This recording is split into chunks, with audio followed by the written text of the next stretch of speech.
السلام علیکم ورحمۃ اللہ وبرکاتہ۔ الحمد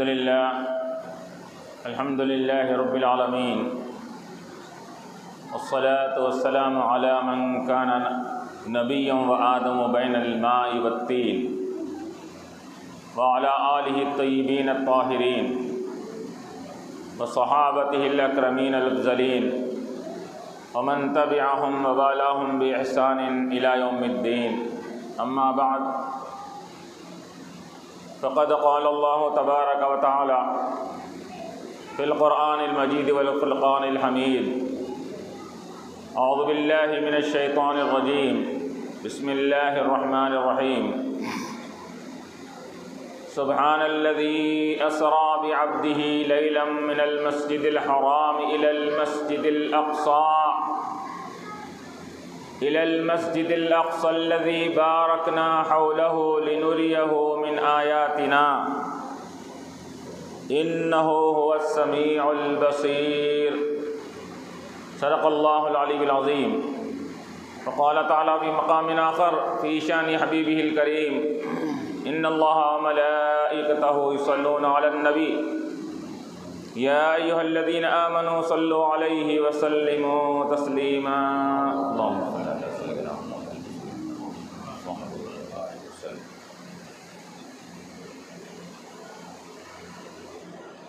ایک لہجے میں وہ کہاں سے کہاں تک پہنچے، ایک لہجے میں وہ کہاں سے کہاں تک پہنچے، پہنچانا جہاں کوئی وہ وہاں تک پہنچے، پہنچانا جہاں کوئی وہ وہاں تک پہنچے۔ سیر کے معنی ہے مانند خیال،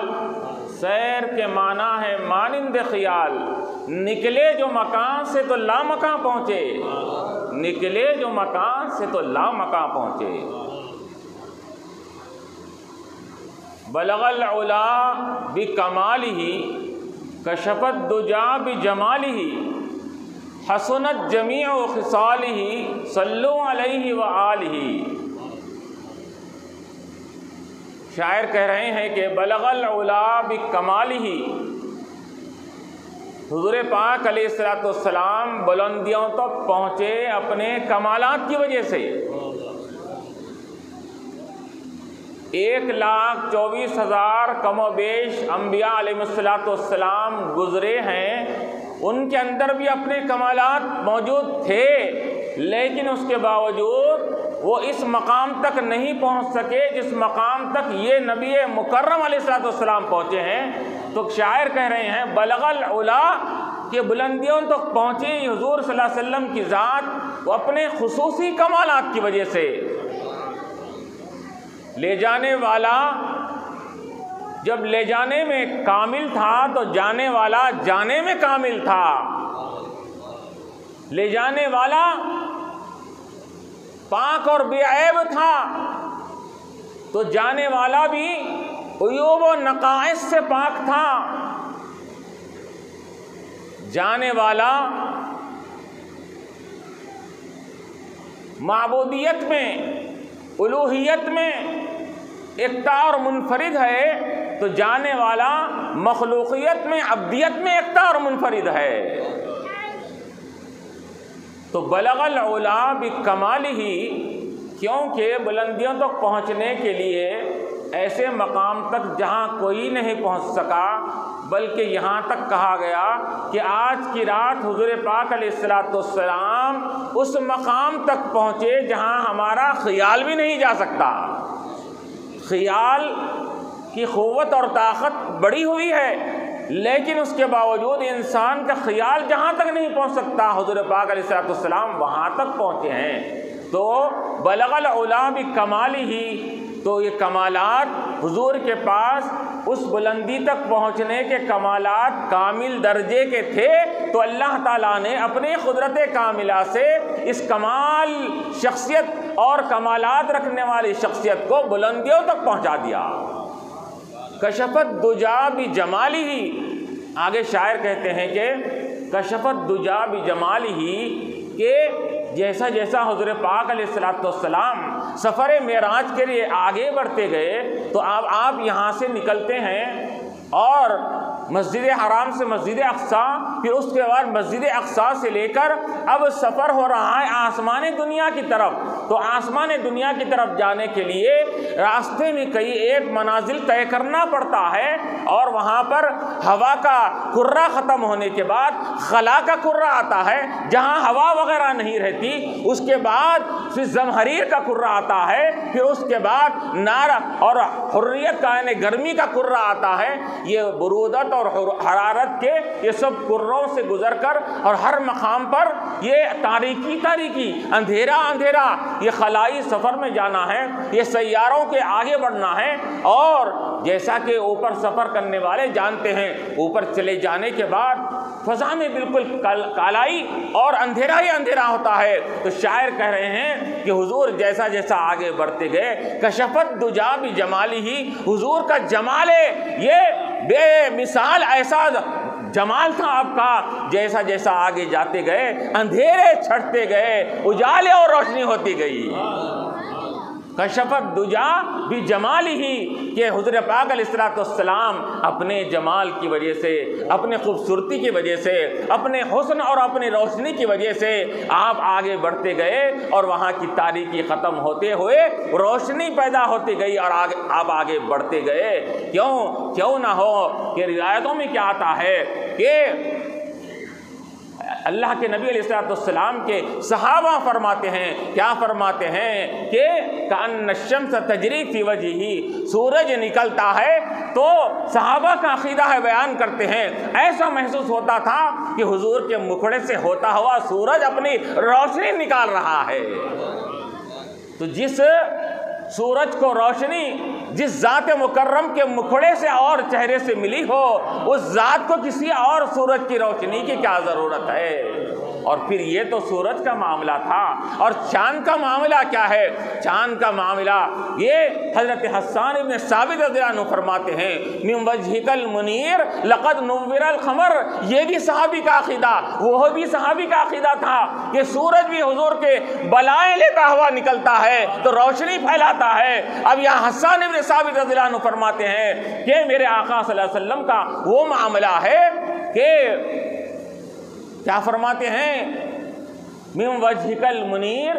یا رسول اللہ صلی اللہ علیہ وسلم آپ کے رخ زیبا سے ہوتا ہوا چاند نکلتا ہے تو چاند کے اندر روشنی حاصل ہو جاتی ہے۔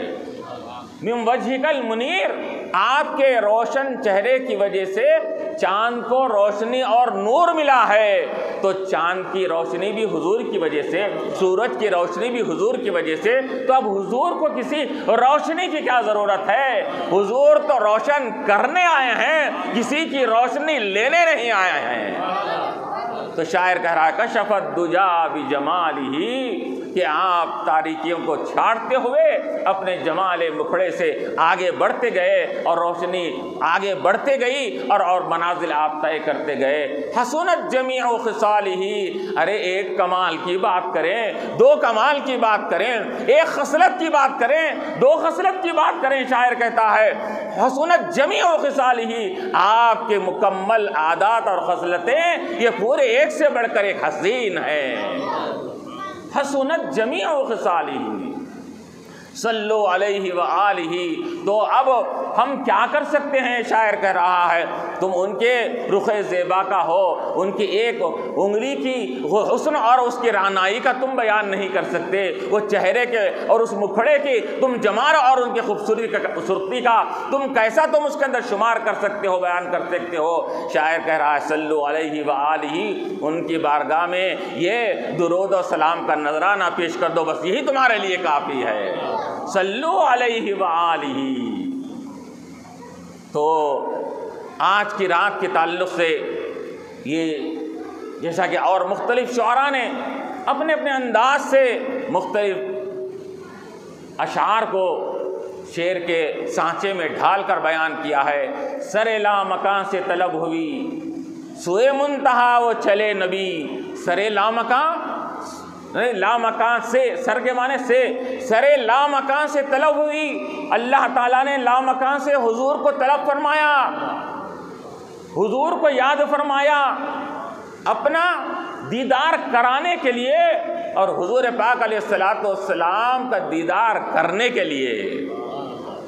تو سرے لامکاں سے طلب ہوئی، سوئے منتہا وہ چلے نبی، کہاں گئے؟ وہ اس انتہا کے مقام تک پہنچ رہے ہیں جہاں کوئی نہیں پہنچ سکا، فرشتوں کو بھی جا کر وہاں پر قدرت ختم ہو جاتی ہے، اس سے آگے وہ منتہا کے مقام پر آپ پہنچ جاتے ہیں۔ تو یہ شعراء نے اپنے اپنے انداز سے بیان کیا ہے، اور اس کے اندر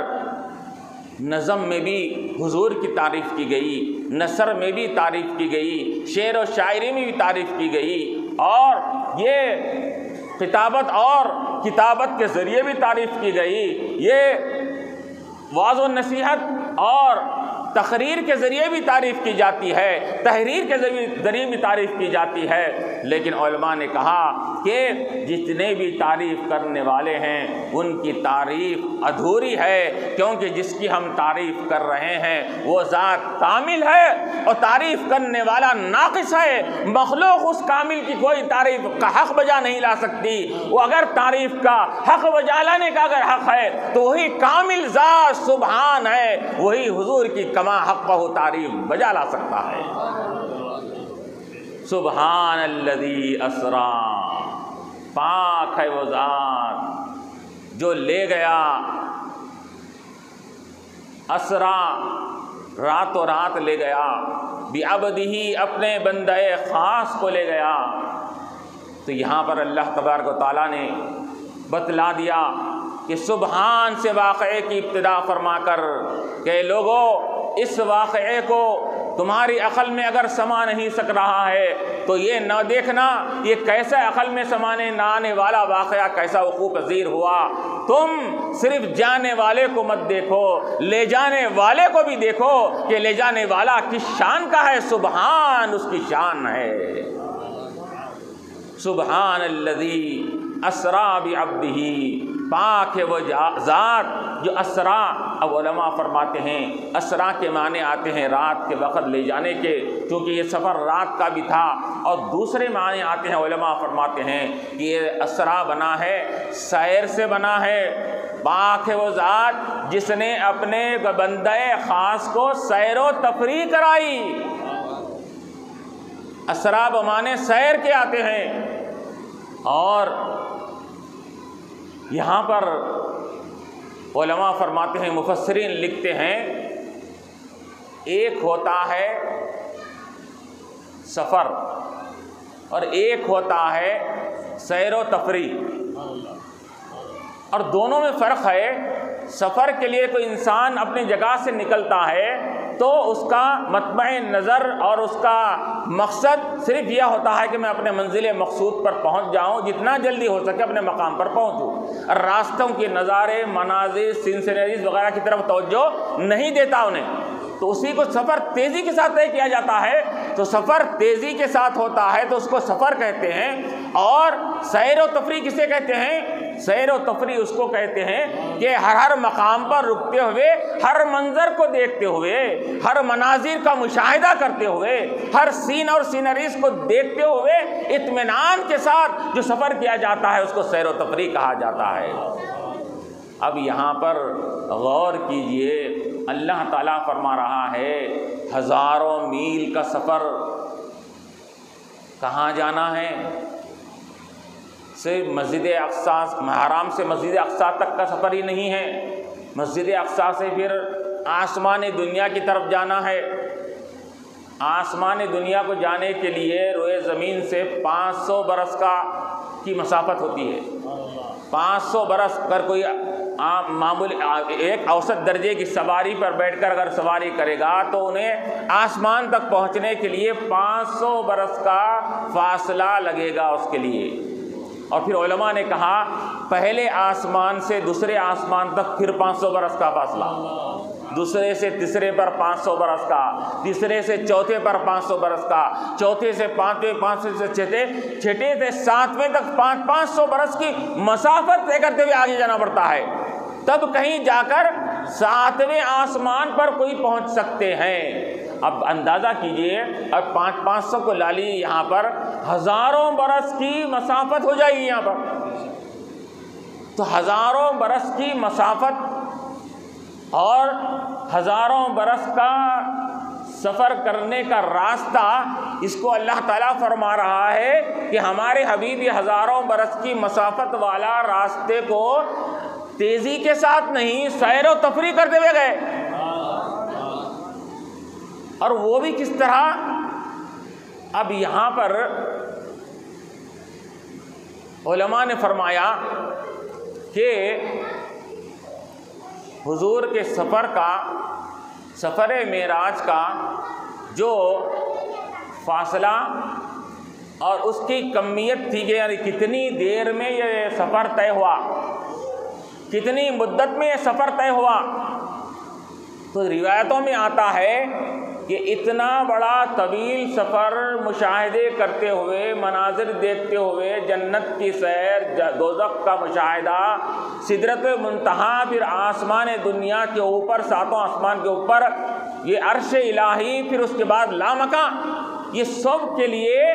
روایتوں میں کیا آتا ہے کہ روایتوں میں یہ آتا ہے کہ زنجیر بھی ہلتی رہی، بستر بھی تھا گرم، حضور واپس تشریف لائیے، ہزاروں برس کا سفر طے ہو رہا ہے، اور فاصلہ کتنا لگ رہا ہے؟ 1 منٹ بھی نہیں بول سکتے، کیونکہ اگر آپ دروازے کی گنڈی آپ اگر لگا کر گئے ہیں تو اگر وہ گنڈی اور اس کا کھٹکا اگر مار لے تو کتنے چند سیکنڈ کے لیے مارتا ہے، تو روایتوں میں آتا ہے تو زنجیر بھی ہلتی رہی، حضور واپس تشریف لائے تو زنجیر بھی ہلتی رہی، بستر کی گرمی بھی ابھی باقی رہی تھی۔ انسان جب بستر پر آرام کرتا ہے تو بستر گرم ہوتا ہے، تو گرم ہونے کے بعد 1 منٹ 2 منٹ میں وہ ٹھنڈا ہو جاتا ہے۔ تو یہاں پر تاریخ نگاروں نے بیان کیا ہے کہ حضور پاک واپس جب تشریف لائے تو زنجیر بھی ہل رہی تھی، بستر بھی گرم کا گرم ہی تھا ابھی باقی۔ تو اب اندازہ کیجئے کہ اتنے ہزاروں برس کے سیر و تفریح والے سفر کو اللہ تعالیٰ نے چند لحظے اور چند سیکنڈوں میں ادا فرما دیا۔ اب علماء نے کہا کہ ایسے کیسے ہو سکتا ہے؟ تو ابھی کہ اتنا بڑا طویل سفر، اتنے مشاہدات، اتنے مناظر کا دیکھنا، یہ کیسے ہو سکتا ہے؟ تو علماء نے دوسری بات، ایک تو بات یہ ہے کہ سبحان، پاک ہے وہ ذات، وہ جیسے چاہے کر سکتی ہے۔ ان اللہ علی کل شیء قدیر، کہ اللہ کی قدرت پر ہم کو اعتراف نہیں ہے، کیا ایمان نہیں ہے؟ اللہ فرما رہا ہے اس کو ہر چیز پر قدرت حاصل ہے، انہیں جو چاہے کر سکتا ہے۔ جب کن کے ذریعے کائنات بنا سکتا ہے اور 1 سیکنڈوں میں کائنات بن سکتی ہے، تو 1 سیکنڈ میں سفر معراج کس طرح ادا نہیں ہو سکتا ہے؟ دوسری وجہ اور علماء نے یہ بھی بیان فرمائی کہ یہ وقت کا جو درکار ہوتا ہے، وقت کی ضرورت پڑتی ہے، یہ جب تک کہ وقت کے کانٹے گردش کرتے رہے، وقت کا اس کا تصور ہمارے نظروں میں رہتا ہے۔ اس کے اندر حضور پاک علیہ الصلوۃ والسلام جب روئے زمین سے آسمان دنیا کی طرف عروج کر گئے، بلندیاں جیسا آپ نے شروع کر دی، آسمانوں پر پہنچے تو اللہ تبارک و تعالیٰ نے کائنات کی گھڑی کو روک دیا، کائنات کی گھڑی رک گئی۔ جیسا کہ ٹائم معلوم کرنا ہے تو گھڑی رک گئی تو ٹائم معلوم نہیں ہوتا، تو اللہ تبارک و تعالیٰ نے کائنات کو روک دیا۔ کیوں روکا بھائی؟ تو علماء فرماتے ہیں کہ حضور پاک علیہ الصلوۃ والسلام کی ذات یہ جان کائنات ہے، قلب کائنات ہے، جان کے بغیر کائنات نہیں رہ سکتی، قلب کے بغیر کائنات نہیں رہ سکتی۔ حضور کا وجود نہ ہو تو کائنات باقی نہیں رہ سکتی۔ حضور اب روئے زمین سے آسمان دنیا کی طرف عروج کر گئے تھے، تو جب عروج کر گئے تو اس روئے زمین پر حضور کی ذات بظاہر موجود نہیں تھی، تو اللہ تعالیٰ نے کائنات کی گھڑی کو روک دیا کہ جس کی وجہ سے کائنات چل رہی تھی وہ ذات اب بلندی پر چلی جا رہی ہے، اللہ نے کائنات کو روک دیا۔ پورا سفر جب مکمل ہوا، حضور واپس تشریف لائے تو وہ کائنات کی گھڑی پھر دوبارہ گردش کرنے لگی۔ اسی وجہ سے کہا گیا کہ بستر بھی تھا گرم، زنجیر بھی ہلتی رہی۔ تو یہ اس کے اندر اللہ تعالیٰ نے یہ بھی حکمت رکھی ہے، سبحان الذی اسری بعبدہ، اور پاک ہے وہ ذات جس نے لے گیا سیر و تفریح کراتے ہوئے اپنے بندے خاص کو۔ اب یہاں پر عبد کا لفظ استعمال کیا گیا، بعبدہ کہا گیا، تو علماء فرماتے ہیں یہاں اللہ تعالیٰ نے اپنے بندے کو لے گیا اپنے بندے کو سیر کرانے کے لیے۔ اللہ نے یہاں رسول النبی نہیں فرمایا۔ قرآن کے بے شمار مقامات پر اللہ تعالیٰ نے حضور کو کبھی نام لے کر نہیں پکارا، حضور کا لقب لے کر پکارتا ہے، یا ایھا النبی کہتا ہے، یا ایھا الرسول کہتا ہے، یا ایھا النبی انا ارسلناک کا شاہدہ کہتا ہے، کبھی مبشرہ کہتا ہے، کبھی نذیرہ کہتا ہے، کبھی داعیا الی اللہ کہتا ہے، کبھی سراجا منیرہ فرماتا ہے، کبھی مزمل فرماتا ہے، کبھی مدثر فرماتا ہے، کبھی طٰہٰ فرماتا ہے، کبھی یاسین فرماتا ہے، اور اس طرح کے القابات ذکر فرمانے کے بعد اب یہاں پر اس مقام پر اللہ تعالیٰ نے عبد کا لفظ کیوں استعمال فرمایا؟ تو علماء نے اس کی مختلف توجیحات کی ہیں، مختلف تشریحات کی ہیں اس کے اندر کہ اللہ تبارک و تعالیٰ نے یہاں عبد کا لفظ استعمال کیوں فرمایا۔ اس وجہ سے کہ حضرت عیسیٰ علیہ السلام کو اللہ تعالیٰ نے جب لوگ عیسیٰ علیہ السلام کے امت نے آپ کے ساتھ یہ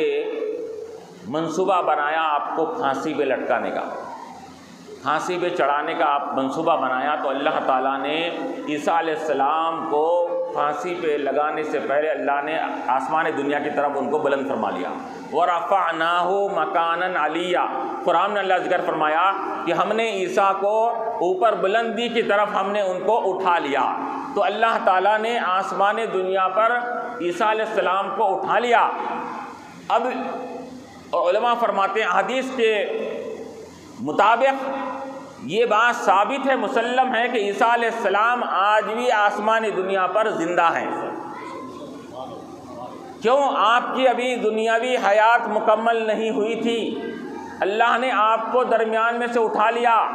اب اللہ تبارک و تعالیٰ حضور پاک علیہ السلام کی امت میں آخر زمانے میں حضرت امام مہدی کے زمانے میں عیسیٰ علیہ السلام کو دوبارہ بھیجائے گا۔ وہ اپنی مدت جتنی باقی ہے وہ پورے مکمل کریں گے، پھر آپ کا وصال ہوگا۔ پھر اس کے بعد روایت میں آتا ہے کہ مسجد نبوی یعنی کہ حضور کے روضہ مقدس میں حضور کے ساتھ جو آپ کے دو یار غار آرام فرما رہے ہیں ان کے بازو کو عیسیٰ علیہ السلام کی مزار بھی ہوگی وہاں پر۔ تو عیسیٰ علیہ السلام کو اللہ تعالیٰ نے آسمانوں پر اٹھا لیا، تو ان کی امت نے کیا کہا؟ ان کی امت نے کہا کہ آسمانوں پر زندہ بلند ہونے والی ذات ہے، تو انہوں نے اللہ کا بیٹا کہہ دیا، عیسیٰ ابن اللہ، کہ عیسیٰ اللہ کے بیٹے ہیں، مسیح ابن اللہ، مسیح اللہ کے بیٹے کہہ دیا۔ تو اللہ تعالیٰ نے صرف آسمان دنیا پر زندہ اٹھا لیے جانے کو ان کی امت کے لوگوں نے اللہ کا بیٹا تصور کرنا شروع کر دیا۔ تو میں آج کی رات تو اپنے حبیب علیہ السلام کو دوسرے آسمان پر نہیں، تیسرے پر نہیں، ساتویں پر نہیں، سدرۃ المنتہی نہیں، عرش نہیں، عرش کے اوپر لامکان پر لے جانے والا ہوں میں آج۔ اور اس لامکان پر جانے کے بعد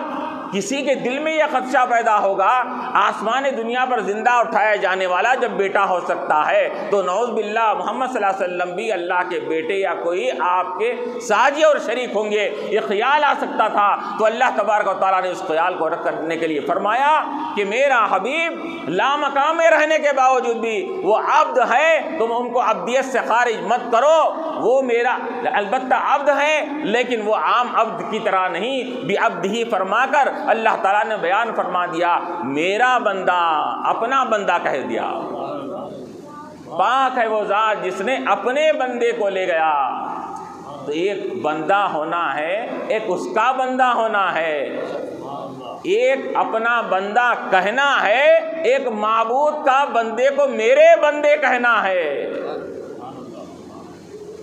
ہم تو اپنا بندگی کا اظہار کرتے رہتے ہیں اور بندہ کہتے رہتے ہیں، لیکن خالق کائنات جس کو خالی بندہ نہیں میرا بندہ کہہ دے تو اس کی شان عبودیت کا کیا عالم ہو سکتا ہے۔ اور پھر یہاں پر سبحان الذی اسری بعبدہ، لے گیا اپنے بندے خاص کو لیلم، رات کے وقت میں من المسجد الحرام الی المسجد الاقصی، مسجد حرام سے مسجد اقصی کی طرف۔ اللہ تبارک و تعالیٰ نے قرآن کریم میں سورہ بنی اسرائیل میں ابتدائی آیات میں یہ واقعہ اسراء کا ذکر فرمایا، اسی کی ضمن میں واقعہ معراج ثابت کیا جاتا ہے۔ اب علماء فرماتے ہیں کہ آسمان دنیا پر عروج اور بلندیوں کا ذکر قرآن میں نہیں آیا، اس کی وجہ کیا ہے؟ تو مفسرین فرماتے ہیں کہ چونکہ مسجد اقصی کفار مکہ نے دیکھا تھا، ان کو معلوم تھا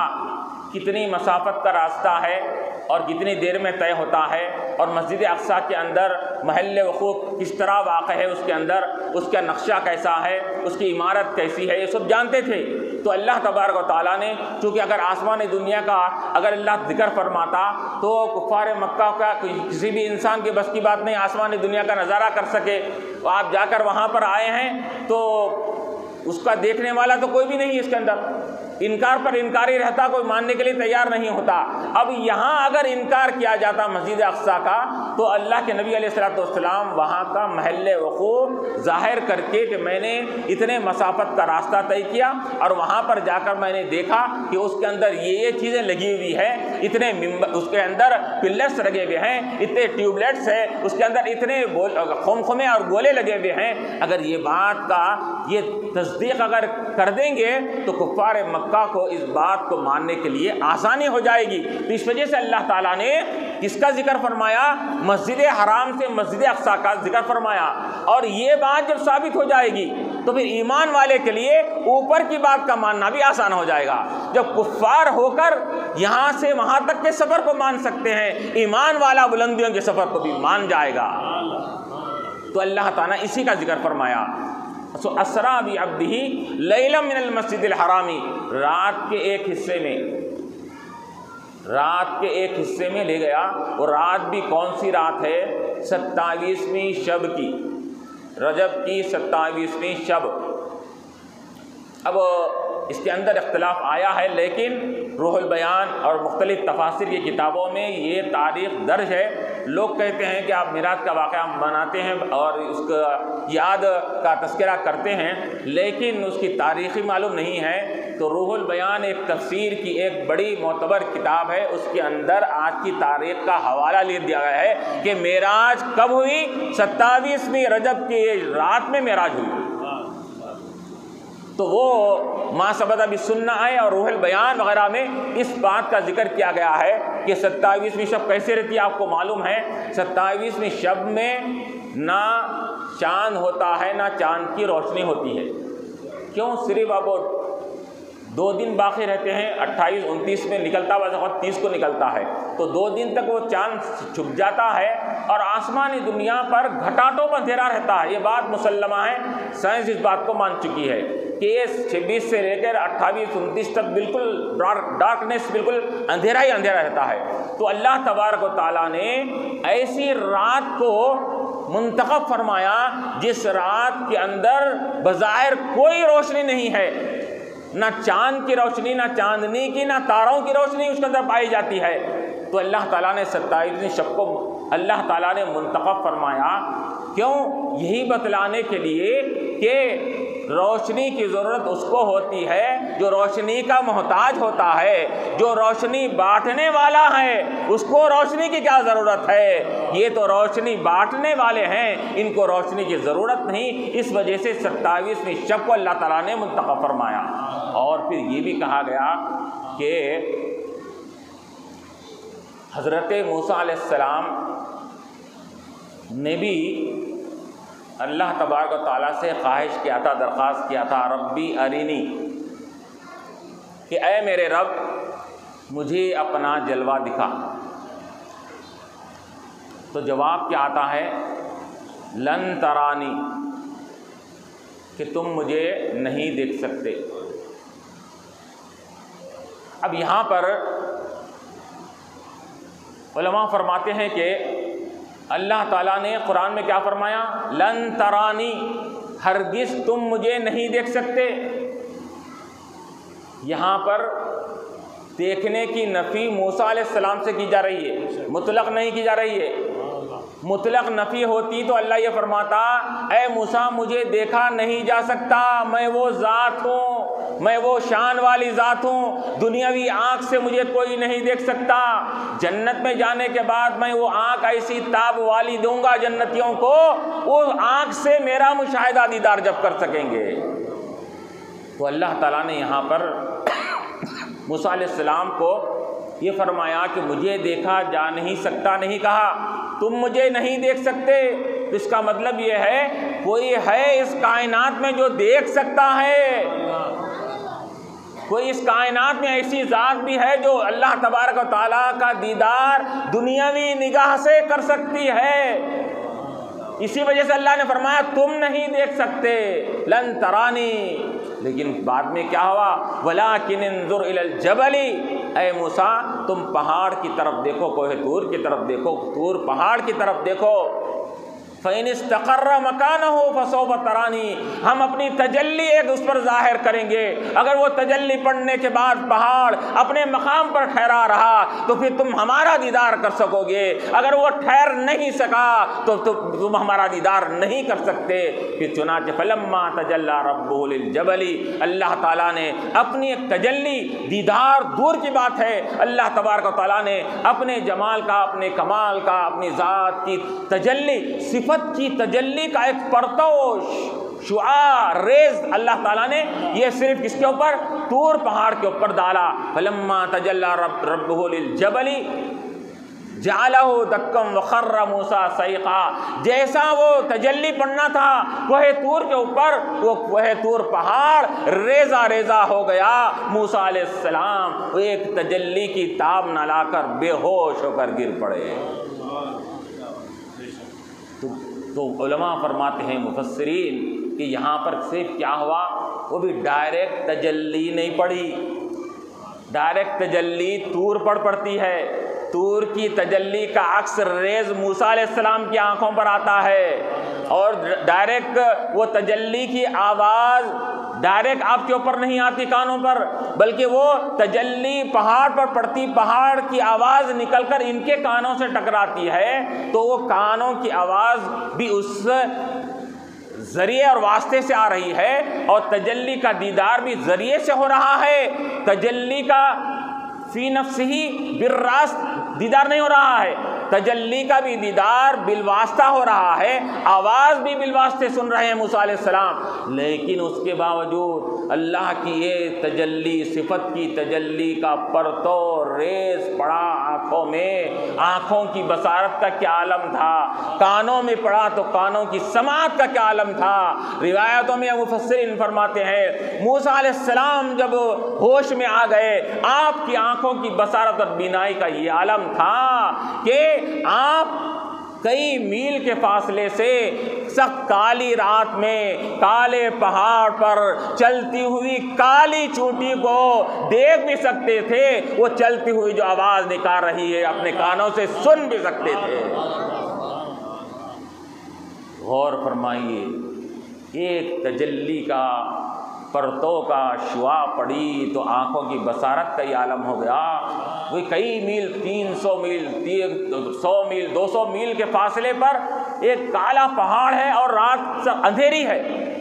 رات بھی اندھیری، پہاڑ بھی کالا، چونٹی بھی کالی، اس کے باوجود بھی اس کو چلتا ہوا بھی دیکھ رہے ہیں، اور اس کی آواز، وہ چلنے میں آواز آ رہی ہے، آواز کو بھی کانوں سے سماعت فرما رہے ہیں۔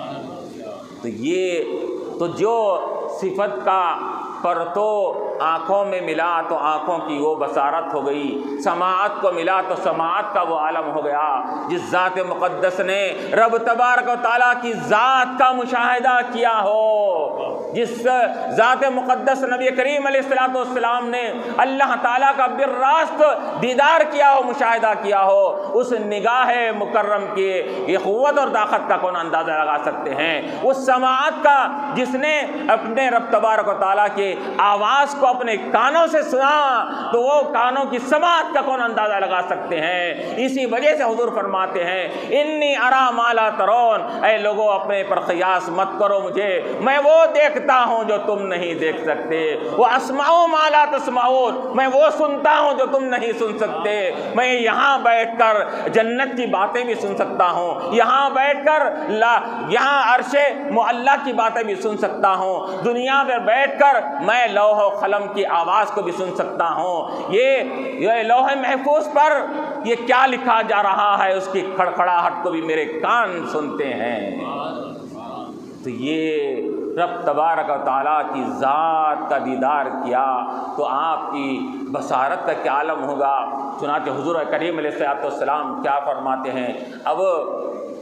اور کوئی چیز کا تم سے ہو نہاں بلا، خود خدا ہی نہ چھپا تم پہ کروڑوں سلام۔ جب خدا کی ذات نہیں چھپ سکی تو کائنات کی کیا شے حضور سے چھپ سکتی ہے۔ تو اسی وجہ سے حضور فرماتے ہیں، اے لوگو، آسمان فرشتوں کی تعداد کی وجہ سے جو چرچرا رہا ہے اس کی آواز بھی میں اپنے کانوں سے سنتا ہوں۔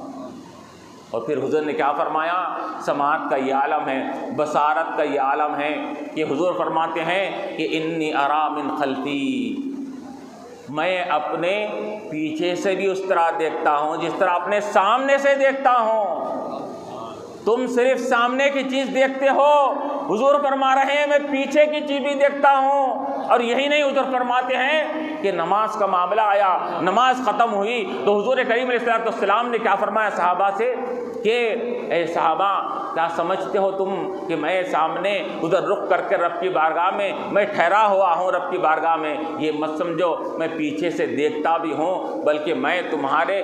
جو چیز عام لوگوں کو دکھائی نہیں دیتی وہ بھی دیکھتا ہوں۔ تمہارے دلوں کے اندر خشوع و خضوع کتنا ہے، کتنی کنسنٹریشن سے نماز پڑھ رہے ہو، کتنی توجہ سے نماز پڑھ رہے ہو، تمہارے اندر کتنا جذبہ عبادت ہے، اس کو بھی میں دیکھ رہا ہوں۔ انی ارا من خلفی و انی ارا خشوعکم و خضوعکم۔ علماء فرماتے ہیں خشوع اور خضوع کا تعلق یہ انسان کی اس کے اپنے قلب سے ہے، دل سے ہے۔ حضور فرماتے ہیں کس کے نمازی کے اندر کتنا اخلاص پایا جاتا ہے، کس کے اندر کتنا خشوع خضوع پایا جاتا ہے۔ حضور فرماتے ہیں میں ہر ایک کے خشوع خضوع کو جانتا ہوں۔ جو سینے کی بات کسی کی نہیں چھپ سکی تو اور کیا بات اس ذات کے سامنے چھپ سکتی ہے۔ اور پھر اسی وجہ سے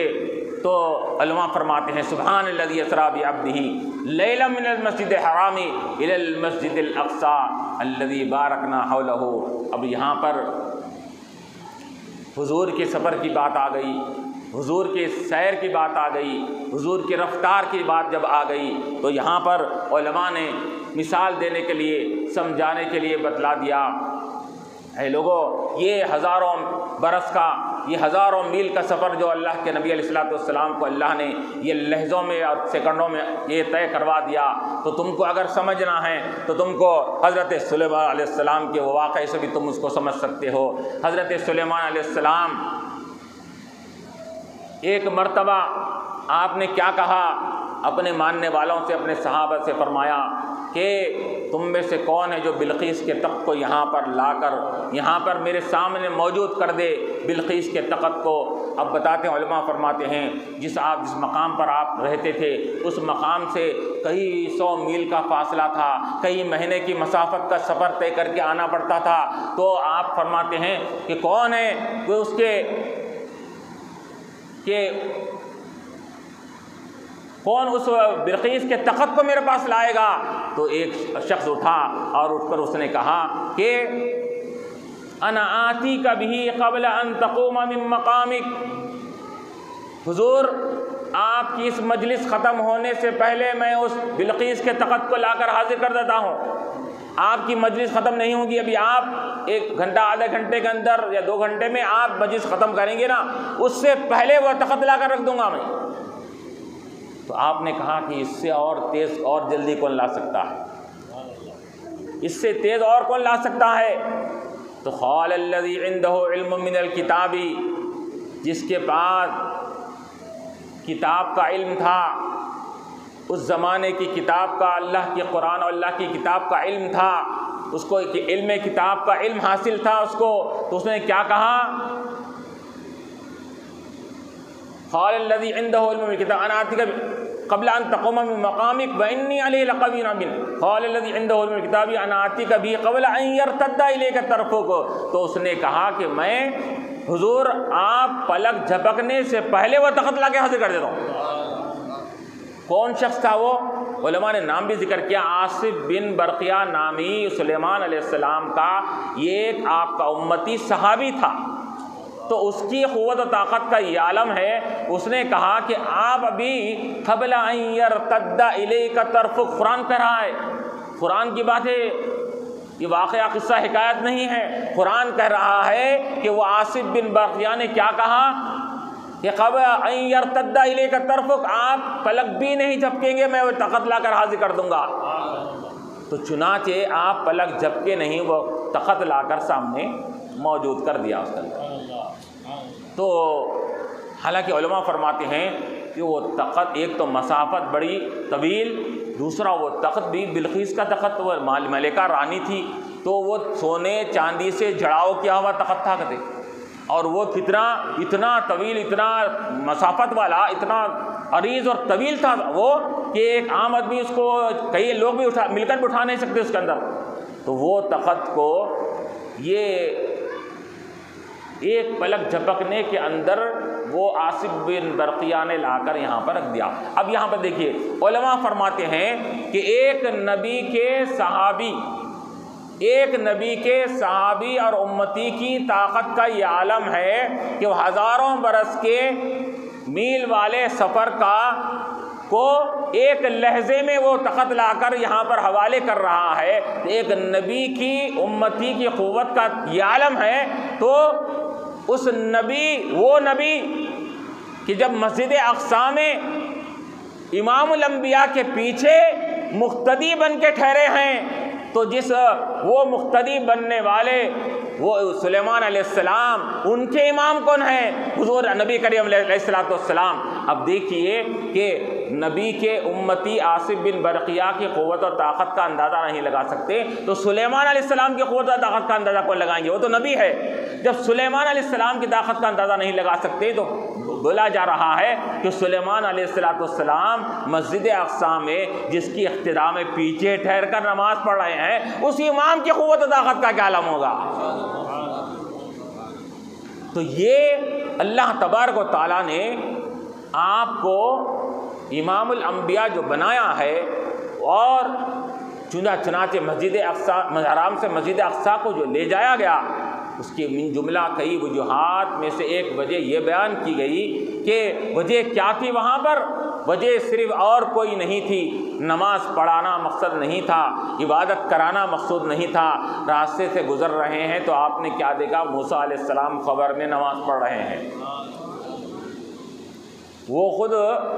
ایک سے بڑھ کر ایک کامل حضرات ہے، انبیاء علیہ السلام ہے، وہ اپنے قبر میں بھی رہ کر بھی رب کی عبادت کر رہے ہیں. وہ لوگوں تو ان کو عبادت کی کیا ضرورت ہے؟ وہ تو قبر میں بھی اگر چاہے اگر لذت کے لیے عبادت کر لیتے ہیں وہ، لیکن وہاں جمع کیوں کیا گیا؟ علماء نے فرمایا جمع اس وجہ سے کیا گیا، نماز قائم کی جائے، نماز پڑھائی جائے، اور پڑھائی جا کر نماز پڑھانے والے امام کا مقام و مرتبہ لوگوں کے سامنے ظاہر کر دیا جائے. جو تمام انبیاء کا امام بننے والا ہے، وہ ہر اعتبار سے وہ سب پر فوقیت رکھنے والا ہے. اس کے خاطر مسجد اقصیٰ کو حضور پاک علیہ السلام کو لے جایا گیا. تو سبحان الذی اسریٰ بعبدہ لیلا من المسجد الحرام الی المسجد الاقصیٰ الذی بارکنا حولہ، وہ مسجد اقصیٰ جس کے اطراف ہم نے برکتیں ہی برکتیں نازل فرمائی. مسجد اقصیٰ کا وہ مقام و مرتبہ ہے، کثرت سے انبیاء علیہ السلام کی وہاں پر جلوہ گری ہوئی ہے، اور کثرت سے ان کے وہاں اطراف میں قبور بھی پائے جاتے ہیں. وہ متبرک زمین ہے، وہ بابرکت زمین ہے جس کا اللہ تعالیٰ اشارہ فرمایا الذی بارکنا حولہ، جس کے ارد گرد ہم نے برکتوں کا یہ بارش برسا دی ہے اس کے اطراف میں. وہ مسجد اقصیٰ ہے. اور پھر علماء نے یہ بھی فرمایا من جملہ کئی وجوہات کہ مسجد اقصیٰ کو لے جانے کی کیا وجہ تھی، تو ایک تو وجہ امام کا مقام و مرتبہ بیان کیا جائے، دوسرے یہ کہ حضور پاک علیہ السلام مسجد اقصیٰ کا سفر نہیں کیے تھے، مسجد اقصیٰ کو حاضری آپ نے وہاں نہیں دی تھی۔ مسجد اقصیٰ یہ تمنا آرزو کیا کرتا تھا، فلسطین کی سرزمین آرزو کرتی تھی، اے بار الہ، انبیاء علیہ السلام میں کثرت سے انبیاء میرے پاس اپنے قدم مبارک سے میرے زمین کو مشرف کر چکے ہیں، لیکن میرا شرف اور میرا کمال ابھی ادھورا ہے جب تک کہ تیرا حبیب میرے سرزمین کے اوپر اپنے خدوم میمنت کو نہیں رکھے گا، میرا شرف مکمل نہیں ہو سکتا۔ میری خواہش ہے تیرے حبیب علیہ السلام کو بھی ایک مرتبہ یہاں پر ان کے قدم یہاں پر رکھ، تاکہ مجھے بھی شرف مل جائے، میں بھی کل قیامت کے دن ناز کر سکوں کہ مجھے ہر نبی کا شرف مجھے حاصل ہوا ہے۔ تو اللہ تبارک و تعالیٰ نے اس کی آرزو تمنا خواہش کے لیے اللہ نے مسجد اقصیٰ کو لے گیا، اور تاکہ اس کی وہ خواہش اور تمنا بھی پوری ہو جائے۔ اور پھر مسجد الذی بارکنا حولہ لنریہ من آیاتنا، اب یہاں پر کیا ہوا کہ تاکہ کیوں ہم یہ سفر کیوں کرائے، لنریہ من آیاتنا، ہمارے عجائبات قدرت کے نشانیاں ان کو دکھائیں، ہماری ایک سے بڑھ کر ایک عظیم نشانیاں ہم اپنے حبیب علیہ السلام کو دکھانا چاہتے ہیں۔ وہ نشانیاں دکھانے کے لیے ہم نے حبیب پاک علیہ السلام کو یہ سفر معراج کا سفر طے کرایا، لنریہ من آیاتنا۔ اب یہاں پر بتاتے ہیں کہ مسجد اقصیٰ میں امامت ہو گئی، امامت ہونے کے بعد واقعات بڑے تفصیل ہے، اذان بھی ہوئی، پھر حضور پاک علیہ السلام راستے سے گزر رہے ہیں، راستے میں مختلف احوال سے آپ نے اس کا مشاہدہ فرمایا، پھر آپ نے اپنی سواری کو کہاں باندھا، جہاں انبیاء علیہ السلام باندھا کرتے تھے اس مقام پر آپ نے باندھا، اندر تشریف لے جاتے ہیں، اذان ہوتی ہے، جبرائیل علیہ السلام اذان دیتے ہیں، پھر اس کے بعد اقامت ہوتی ہے۔ ہر نبی کی یہ خواہش اور آرزو ہو رہی ہے کہ یہ اس مقام امامت کے مسلح پر کون جانے والا ہے، کس کو یہ شرف حاصل ہونے والا ہے۔ ہر نبی ایک دوسرے کو دیکھ رہا ہے، ہر نبی ایک دوسرے کو تک رہا ہے کہ یہ شرف اور مقام کس کو ملنے والا ہے، اور کوئی آگے بڑھنے کے لیے جسارت نہیں کر سکتا۔ تو حضرت جبرائیل علیہ السلام حضور پاک علیہ السلام کے یہ دست مبارک کو پکڑتے ہیں اور فرماتے ہیں کہ یا نبی علیہ السلام، میں نے مشرق و مغرب کھنگال ڈالا، شمال و جنوب کو میں نے نچھاڑ ڈالا، ہر طرف میں نے چپا چپا کونا کونا میں نے تلاش کیا، آپ سے بڑھ کر بھی کوئی حسین و جمیل، آپ سے بڑھ کر بھی کوئی کمال میں اور جمال میں شرف میں مقام میں کوئی آپ سے اونچا ہو سکتا ہے؟ اے حبیب، آپ ہی کا مقام ہے، آگے آئیے اور امامت فرمائیے۔ تو حضرت جبرائیل علیہ السلام نے آپ کے دست مبارک کو پکڑ کر امامت کے مقام پر کھڑا کر دیا، امامت ہوتی ہے، پھر وہاں سے نکلتے ہیں، اس کو سفر اسراء کہا جاتا ہے۔ اور علماء نے فرمایا 3 مرحلے ہوئے آج کی رات، 3 مرحلے حضور پاک علیہ السلام کے سفر کے ہوئے۔ ایک سفر ہے مسجد حرام سے مسجد اقصیٰ، اس کو اسراء کہا جاتا ہے، اور پھر مسجد اقصیٰ سے آسمان دنیا کی طرف، پھر وہ سفر اس کو کیا کہا جاتا ہے؟ وہاں پر سیڑھی لگائی جاتی ہے، ایک نورانی سیڑھی، ایسی نورانی سیڑھی کہ جس کے پٹریاں جو ہوتے ہیں سونے کے ایک، چاندی کے ایک، زمرد کا ایک پٹریاں اس کی لگائی گئی ہے۔ کہاں لگائی گئی؟ مسجد اقصیٰ کو سیڑھی لگائی گئی۔ کہاں تک ہے سیڑھی؟ وہ آسمان دنیا تک وہ سیڑھی ہے، اور سیڑھی کو عربی میں معراج کہتے ہیں۔ تو معراج سے اسی کی طرف اشارہ کیا جا رہا ہے۔ ہمارے نبی علیہ السلام کو ہم نے وہ بلندیوں والی سیڑھی پہ سے ہوتا ہوا آسمان دنیا کی طرف لے گیا۔ تو وہاں سیڑھی لگائی گئی، پھر اس کے بعد اللہ کے نبی علیہ السلام آسمان دنیا کا یہ سفر آپ وہاں سے طے کرنا شروع کیے، اور پھر یہ معراج کا سفر ہے۔ پھر اس کے بعد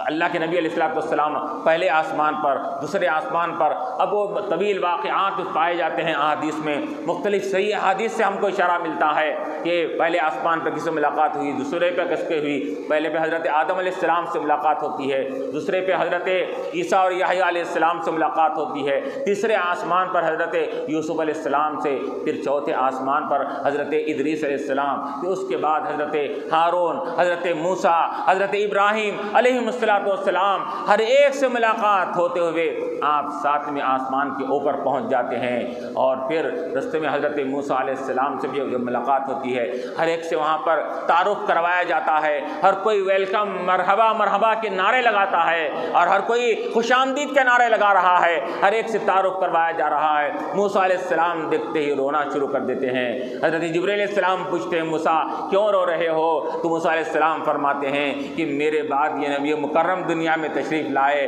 لیکن اللہ تعالیٰ نے ان کو وہ مقام و مرتبہ عطا فرمایا، ان کی وجہ سے ان کی امت کو کثرت سے جنت میں داخل کرے گا، جو میری امت اس کثرت سے جنت میں نہیں جا سکتی۔ اپنی امت پر افسوس کرتا ہوا میں رو رہا ہوں۔ تو موسیٰ علیہ السلام سے بھی ملاقات ہو رہی ہے، ابراہیم علیہ السلام سے بھی ملاقات ہوتی ہے، اور پھر وہاں پر ابراہیم علیہ السلام سے حضور کے جدہ امجد ہوتے ہیں، ان کا تعارف کروایا جاتا ہے۔ حضرت ابراہیم علیہ السلام دعائیں دیتے ہیں۔ پھر اس کے بعد اب 7 آسمان کا سفر طے ہو گیا۔ اب اس کے بعد اللہ کے نبی علیہ السلام کو جنت کی بھی سیر کروائی جا رہی ہے، دوزخ کی بھی سیر کروائی جا رہی ہے، کہ جنت کے نظارے دکھائے جا رہے ہیں۔ اور اے نبی علیہ السلام، اب آپ یہاں تشریف لا چکے ہیں، آئیے آپ کے فرما برداروں کو ہم نے کیا ان کے لیے ضیافت تیار کر رکھی ہے، ہم نے اپنے مہمان خانے جنت میں آپ کے امتیوں کے لیے، فرما بردار امتیوں کے لیے ہم نے کیا سامان ہم نے مہیا کر کے رکھا ہے، اس قسم کی نعمتوں سے ہم نے اس جنت کو سجا رکھا ہے، آپ آ کر ملاحظہ کیجئے۔ اللہ کے نبی علیہ السلام سب جنت کے تمام درجوں کا مشاہدہ فرماتے ہیں۔ اور پھر روایتوں میں یہ بھی آتا ہے، ابھی کہا گیا حضور کی سماعت کا کیا عالم ہو سکتا ہے، جس نے رب کی آواز کو سنا ہو اس کی سماعت کا کون اندازہ لگا سکتے ہیں۔ جنت میں جانے کے بعد بھی حضور فرماتے ہیں میں نے بلال کے چپل کے کھڑکھڑاہٹ کو سنا وہاں پر۔ واپس آنے کے بعد فرماتے ہیں حضور اے بلال میں نے جنت میں تمہارے چپل کی کھڑکھڑاہٹ کی آواز کو سنا۔ تو اب علماء فرماتے ہیں یا حضور علیہ السلام کے طفیل حضرت بلال جنت میں پہنچ گئے حضور کی وجہ سے، یا نہیں تو حضرت بلال روئے زمین پر ہی ہیں، یہ چل رہے ہیں، حضور جنت میں رہ کر حضرت بلال کی چپل کی آواز سن رہے ہیں۔ تو سماعت جب اللہ تعالیٰ کی آواز کو سننے والی سماعت ہو تو پھر یہ معمولی چیزیں سننے اس کے لیے کیا بعید بات ہو سکتی ہے۔ تو چنانچہ جنت کا مشاہدہ فرماتے ہیں، اور حضرت جبرائیل علیہ السلام برابر مختلف محلات، سونے کے، چاندی کے، زمرد کے، زبرجد کے، مختلف قسم کے موتیوں کے، ہیروں کے، یہ پورے محلات سے یہ فلاں کا ہے، یہ فلاں کا ہے، یہ عبادت کرنے والے، یہ عبادت کرنے والے کے لیے ہے، یہ فلاں عبادت کے لیے، فلاں عبادت، تمام درجوں کو بتایا جاتا ہے۔ پھر اس کے بعد دوزخ کا بھی مشاہدہ کروایا جاتا ہے، اور کہا جاتا ہے کہ اے حبیب علیہ السلام، جو آپ کو اپنا نبی نہیں مانے، رسول نہیں مانے، آپ کی نافرمانی کرے، آپ کی بات کو نہ سنے، تو یہ نافرمانوں کا کیا مقام ہے، یہ آپ کا انکار کرنے والوں کو ہم نے کیا سزائیں ان کے لیے مقرر کر رکھی ہے، اس کو دوزخ کہا جاتا ہے۔ وہ دوزخ کا بھی آپ نے مشاہدہ فرمایا، جبرائیل علیہ السلام نے دوزخ کا مشاہدہ کیا۔ ہمہ اقسام میں مبتلا ہے لوگ، ایک ایک قسم کا عذاب ہو رہا ہے، ایک ایک قسم کا عذاب، کہ وہ عذاب کو سنا جائے، خالی ہم نے تو دیکھا نہیں، دیکھنے والوں نے ہم کو بیان کیا ہے، تو خالی اس کو سن کر ہی ہمارے آنکھ پر رونگٹے کھڑے ہو جاتے ہیں۔ ایسے طریقے سے وہاں عذاب دیا جا رہا ہے وہاں کے نافرمانوں کو، دنیا کے نافرمانوں کو، نہ ماننے والوں کو۔ اور پھر منجو اللہ اس کے ایک مقام پر آگے پہنچتے ہیں۔ میں ضمناً ایک آدھ چیز کو بیان کرتے ہوئے آگے بڑھ جاتا ہوں میں، کہ اللہ کے نبی علیہ السلام نے چند لوگوں کو دیکھا کہ جن کے سروں کو بڑے بڑے پتھروں سے کچلا جا رہا ہے، جیسا ہی پتھر سے کچلا جاتا ہے وہ پورا پاش سر ہو جاتا ہے، پھر اللہ تعالیٰ اس کو دوبارہ زندہ کرتے ہیں فرشتے، پھر پتھر سے مارتے ہیں، پھر اس کے بعد پھر پاش ہوتا ہے، یہ سلسلہ جاری ہے۔ تو اللہ کے نبی علیہ السلام نے کیا فرمایا کہ اے جبرائیل یہ سزا، اس قسم کی سزا کس کو دی جا رہی ہے؟ تو جبرائیل علیہ السلام فرماتے ہیں کہ اے اللہ کے نبی علیہ السلام، یہ آپ کی امت کے وہ بے نمازی لوگ ہیں جو نماز پڑھنے سے دنیا میں غفلت برتتے تھے، نماز ادا نہیں کرتے تھے، جو سر اللہ کی راہ میں خالق کائنات جس نے ان کو بنایا، ان کو پیدا کیا، ان کو ہم اقسام کی نعمتیں دے رہا ہے، اس کے سامنے سامنے سر جھکانے سے جو سر اوپر رہتا ہے اس کی سر کی یہی سزا ہے کہ اس کو پتھر سے کچلا جائے، تو آپ کے بے نمازیوں کی سزا دی جا رہی ہے۔ غور فرمائیے، آج کی رات میں جہاں پر اللہ تعالیٰ نے اوپر جانے کے بعد نماز کو فرض فرمایا، اللہ کے نبی علیہ السلام کے لیے، امت کے لیے تحفہ بول کر نماز کا تحفہ اللہ کے نبی علیہ السلام کو دیا گیا۔ حضور پاک علیہ السلام وہ تحفہ لے کر یہاں پر آئے، تو معراج کے تحفے کو جو اللہ کی طرف سے آئے ہوئے اس بے مثال اور جس کی کوئی قیمت نہ ہو ایسے انمول تحفے کی اگر کوئی قدر نہ کرے تو اس سے بڑا ناقدرہ کس کو کہتے ہیں؟ تو بتائیے کہ بتایا جا رہا ہے کہ جن کا سر اللہ کی راہ میں نہیں جھکتا تھا ان کو یہ سزا دی جا رہی ہے کہ ان کے سر کو کچلا جا رہا ہے۔ پھر سود کھانے والوں کو الگ سزا دی جا رہی ہے، زنا کاروں کو الگ سزا دی جا رہی ہے، شراب پینے والوں کو الگ سزا دی جا رہی ہے، اور پھر یہ بھی کہا جا رہا ہے کہ ایک چھوٹی سی بل ہے اس کے اندر سے بیل نکل رہے ہیں، نکل کے بعد پھر دوبارہ اندر گھسنا چاہتے ہیں، اندر جا نہیں پا رہے ہیں۔ حضور نے فرمایا کہ یہ کیا معاملہ ہے، یہ کیا ماجرا ہے؟ تو حضرت جبریل علیہ السلام نے فرمایا کہ اللہ کے نبی علیہ السلام، یا رسول اللہ صلی اللہ علیہ وسلم، آپ کی امت کے یہ وہ لوگ ہیں جو اپنے منہ سے بڑی بات کہہ دیتے تھے اور بعد میں اس کو لوٹانا چاہتے تھے، تو بات نکلنے کے بعد تیر نشانے پر نکل جانے کے بعد واپس نہیں ہوتا، تو اپنی زبان سے مختلف ایسے باتیں کہہ دیتے تھے، ایسے کامیں کر دیتے تھے کہ اس کو بعد میں ان کو افسوس ہوتا تھا، پھر پلٹانا چاہتے تھے وہ اپنی باتوں کو، وہ پلٹ نہیں سکتی تھی۔ علماء نے مثال دیا کہ انسان کو چاہیے کہ اپنے منہ سے نکلنے والے بول کو بھی کہے تول کر بولے، اس وجہ سے کہا گیا پہلے تول پھر بعد میں بول۔ تو اپنے زبان سے نکلنے والے کلمات یہ بسا اوقات ایسے ہوتے ہیں کہ اس کا نتیجہ یہ خطرناک ہو جاتا ہے اور اس کو پلٹانا چاہتے ہیں تو وہ پلٹ بھی نہیں سکتی۔ اسی وجہ سے علماء نے بعض اس کی اور تشریح کرتے ہوئے کہا کہ اگر کوئی جھوٹی خبر کو پھیلا دے، غلط میسج کو پھیلا دے، اور آج کل تو واٹس ایپ کا زمانہ ہے، آج تو ٹویٹر کا زمانہ ہے، آج تو مختلف قسم کے یہ سوشل میڈیا کا زمانہ ہے اور مختلف وہاں پر باتیں پھیلائی جا رہی ہے، تو یہاں کیا بولا جا رہا ہے کہ اگر منہ سے غلط بات نکالیں گے اور اس کا وبال سب لوگوں میں پھیل جائے گا تو کل قیامت میں اس کو سزا ملے گی۔ تو یہاں تنبیہ کی جا رہی ہے، چوکنا کیا جا رہا ہے، اپنے آپ کو ایسے چیزوں سے محفوظ رکھو جو آپ کی کوئی میسج یا آپ کا کوئی بول کسی کے لیے نقصان کا ذریعہ بن جائے، کسی کے لیے دھوکہ دہی کا ذریعہ بن جائے، کسی کے لیے وبال جان بن جائے، اس سے پرہیز کیا کرو۔ چنانچہ اللہ کے نبی علیہ السلام نے مختلف آدابوں کی شکلوں کو ملاحظہ فرمایا اور پھر آگے بڑھتے گئے۔ ماں باپ کا نافرمان بھی ہے، اس کو بھی سزا دی جا رہی ہے، اور یہ غیبت کرنے والے، چغلی کرنے والے، ان کے قینچیوں سے ان کی زبانوں کو کترا جا رہا ہے، مختلف ایک قسم کے گھناؤنی عذاب میں ان کو مبتلا کیا جا رہا ہے۔ یہ سب مشاہدہ فرمانے کے بعد اللہ کے نبی علیہ السلام اب وہاں سے سدرۃ المنتہا کی طرف پہنچتے ہیں۔ سدرۃ المنتہا کیا ہے؟ وہ ایک بیری کا درخت ہے، وہ بیری کا درخت ہے کہ جس کے پتے وغیرہ تو روایتوں میں، حدیث میں آتا ہے کہ اس کے پتے سونے اور چاندی کے ہے، اور اس کے اوپر اللہ تبارک و تعالیٰ نے چھوٹے چھوٹے پروانوں کو، پتنگوں کو رکھا جو پیلے رنگ کے اور سفید رنگ کے مختلف رنگوں کے وہ پروانوں کو اللہ تعالیٰ نے اس کے اوپر رکھا، ہر پتے پہ ایک ایک چھوٹا پروانہ بیٹھا ہوا ہے۔ اب بتائیے وہ سدرۃ المنتہا وہ اتنے بڑے کہ وہ اس کے پتے سونے چاندی کے ہو اور اس کے اوپر چھوٹے چھوٹے معمولی چھوٹے چھوٹے پروانے یہ رنگ برنگ کے اس کے اوپر بیٹھے ہوئے ہوں، تو اس کے منظر کی یہ منظر کشی کون کر سکتا ہے؟ تو اللہ تعالیٰ فرمانا سدرۃ المنتہا تک پہنچے، وہاں پر اللہ کے نبی علیہ السلام، اور پھر یہ بھی آیا کہ یہاں پر جمع کرانے کا کیا مقصد تھا، حضور پاک علیہ السلام کو سدرۃ المنتہا کیوں لایا گیا؟ تو علماء فرماتے ہیں، حدیث شریفہ میں آتا ہے کہ فرشتوں کی اتنی تعداد ہے کہ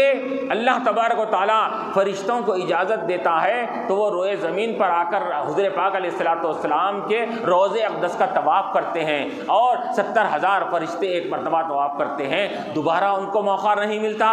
تو اب اتنی ان گنت تعداد میں فرشتے وہاں پائے جاتے ہیں، وہ فرشتوں نے کہا اے بار الہ، اے رب العالمین، ہماری باری باری وہاں روضہ اقدس کے طواف کرنے کی آتی بھی ہے کہ نہیں، ہم کو اپنے حبیب علیہ الصلوۃ والسلام کے دیدار سے محروم نہیں کرنا، اے یا رب العالمین اپنے حبیب کے دیدار سے ہم کو مشرف فرمانا۔ تو اللہ تعالیٰ نے ان سے وعدہ فرمایا تھا کہ اے میرے فرشتوں تم اطمینان رکھو، ایک دن ہم اپنے حبیب کو اپنے یہاں مہمان بنا کر بلانے والے ہیں، ہم اوپر آسمان دنیا پر لانے والے ہیں۔ تم جس وقت ہم ان کو وہاں بلائیں گے اوپر، تو تم سدرۃ المنتہا کے پاس آ کر جمع ہو جانا، ہمارا حبیب وہیں پر آئے گا، تم اس کا دیدار کر لینا، دیدار اور رؤیت سے مشرف ہو جانا۔ تو یہ فرشتوں کی آرزو تھی۔ اب دیکھیے وہ منظر کا کون منظر کشی کر سکتا ہے، وہ درختوں کی یہ خوبصورتی، وہ پتوں کی یہ خوبصورتی، اس پر پروانوں کی یہ خوبصورتی، پھر اس کے بعد معصوم فرشتے گھیرے ہوئے ہیں سدرۃ المنتہا کو۔ اذ یغشی السدرۃ ما یغشی، ارے جو ذات منظر کشی کر سکتی تھی اس نے بھی منظر کشی نہیں کیا، ابہام میں رکھ کر آگے بڑھ گیا۔ اذ یغشی السدرۃ ما یغشی، سدرا پر چھانا تھا وہ جو چھانا تھا، سدرا پر وہ جمال وہ انوار کی کیفیت چھا گئی، جو چھانا تھا جو ہم نے طے کر رکھا تھا وہ چھا گیا، ہم اس کو الفاظ میں بیان نہیں کر سکتے۔ اللہ تعالیٰ فرما رہا ہے اذ یغشی السدرۃ ما یغشی۔ تو حضور پاک علیہ الصلوۃ والسلام کا وہاں پر سب لوگوں نے دیدار فرمایا۔ اب سدرا سے اب آگے جانے کی بات آ گئی، سدرا سے آگے بڑھنے کی بات آ گئی۔ حضرت جبرائیل علیہ السلام جو تمام فرشتوں میں سب سردار ملائکہ ہے، ان کی بھی حد وہ سدرا کے پاس ہی ختم ہے، اس سے آگے وہ بھی نہیں جا سکتے۔ سدرا تک پہنچنے کا پھر بھی ان کو اجازت حضرت جبرائیل علیہ السلام کو ہے، تو سدرا کے آگے تک تھوڑا سدرا تک وہ پہنچ سکتے تھے۔ اب وہاں سے حضور پاک علیہ السلام آگے بڑھنے کا معاملہ آ گیا، تو سدرا کے پاس حضرت جبرائیل علیہ السلام کی وہاں مسند اور وہاں آپ کی گدی، وہاں آپ کا مقام تھا۔ تو آپ نے حضرت جبرائیل علیہ السلام نے حضور پاک علیہ السلام سے خواہش کیا، یا رسول اللہ صلی اللہ علیہ وسلم یہ میرے بیٹھنے کی جگہ ہے، یہاں آپ 1-2 رکعت نماز پڑھ لیجئے تاکہ میرا مقام برکت والا بن جائے۔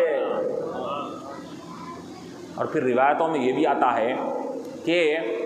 ایک امامت حضور نے یہاں انبیاء کو کرائی، وہاں جانے کے بعد فرشتوں نے کہا بار الہ ہم اس امام کے پیچھے مقتدی بن کر نماز پڑھنے سے کیوں محروم رہیں، یہاں بھی ایک نماز ہو جائے۔ تو اللہ تعالیٰ نے 7 آسمان کے اوپر پھر ایک نماز قائم کروائی، پھر وہاں پر اللہ کے نبی علیہ السلام امام بنے، تمام فرشتے جتنے تھے آسمان دنیا کے پہلے آسمان سے لے کے 7 آسمان تک سب لوگوں نے حضور کے اختراع میں نماز ادا فرمائی، تاکہ بتانے کے لیے کہ یہ نبی صرف انبیاء کا امام نہیں ہے، یہ فرشتوں کا بھی امام ہے۔ یہ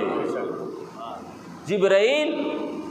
یہ حضور پاک علیہ السلام کے پاس وحی لاتے تھے، تو اس کا مطلب یہ نہیں ہوا کہ جبرائیل کا مقام بڑھ کر تھا، نہیں، وہ اللہ کے پاس اللہ کی خدمت کا وہ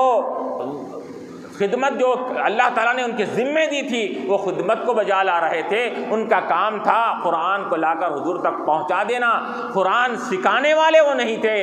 قرآن سکھانے والا اللہ تھا، لا کر پہنچانے والے جبرائیل تھے۔ اس وجہ سے درود تاج میں بڑا مشہور درود ہے، اس کے اندر کیا کہا گیا، جبرائیل، اب دوسرے فرشتوں کی بات ہی چھوڑ دیجئے کیونکہ سردار ملائکہ ہے، سب سے اونچا مقام انہی کا ہے، وہ جبریل خادمہ والبراق مرکبہ وقاب قوسین مقامہ، کہ جبرائیل ان کے خادم ہیں،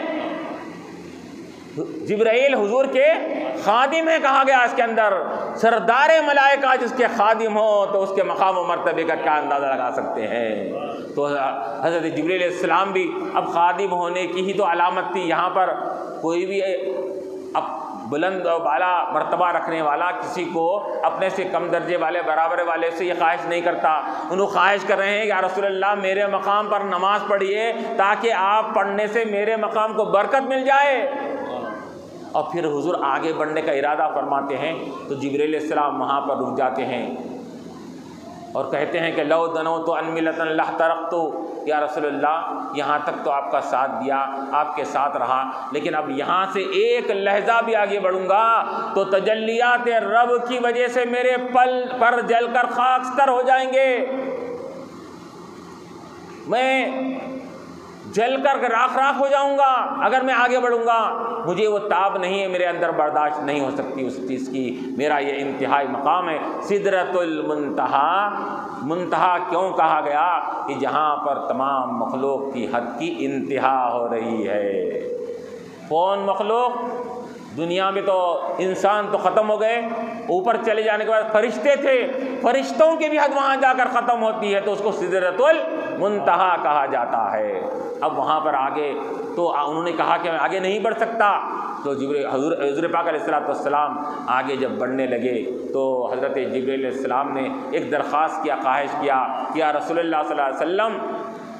اب آپ جب رب کی بارگاہ میں جا رہے ہیں، رب کے ساتھ راز و نیاز کر رہے ہیں، رب کے ساتھ ہم کلامی کریں گے، رب کے دیدار سے مشرف ہوں گے، یہ خصوصی مقام آپ کو ملنے والا ہے، اے یا رسول اللہ صلی اللہ علیہ وسلم، تو مجھے بھی یہ خواہش ہے کہ رب کے بارگاہ میں میری ایک التجا اللہ کے سامنے رکھنا کہ کل قیامت کا میدان جب قائم ہوگا اور سب لوگ پل صراط پر سے گزریں گے، ہر ایک کو گزرنا ہوگا، کیونکہ اللہ نے قرآن میں فرما دیا وَإِن مِّنكُمْ إِلَّا وَارِدُهَا، ہر کوئی اس پر سے ہوتا ہوا گزرنا ضروری ہے۔ کانا علی ربک حتما مقضیہ، یہ حتمی فیصلہ ہے، یہ قطعی فیصلہ ہے، یہ اس میں کسی قسم کا رد و بدل نہیں ہو سکتا، ہر ایک کو پل صراط پر سے پار کرنا ہے۔ وہ پل صراط کا راستہ کیسا ہوگا؟ یہ وہ پل صراط کا راستہ تلوار سے زیادہ تیز ہوگا اور بال سے زیادہ باریک راستہ ہوگا، اس پہ سے ہر ایک کو گزرنا ہوگا، فرما برداروں کو بھی گزرنا ہوگا، نافرمانوں کو بھی گزرنا ہوگا۔ وَإِن مِّنكُمْ إِلَّا وَارِدُهَا ہے، تو یا رسول اللہ صلی اللہ علیہ وسلم جس وقت پل صراط پر سے آپ کی امت گزرے گی تو رب کی بارگاہ میں میری یہ التجا فرمائیے کہ میں آپ کی امت کے لیے اس پل صراط پر اپنے پر کو بچھا دوں اور میرے پروں میں سے ہوتے ہوئے آپ کی امت آگے بڑھ جائے۔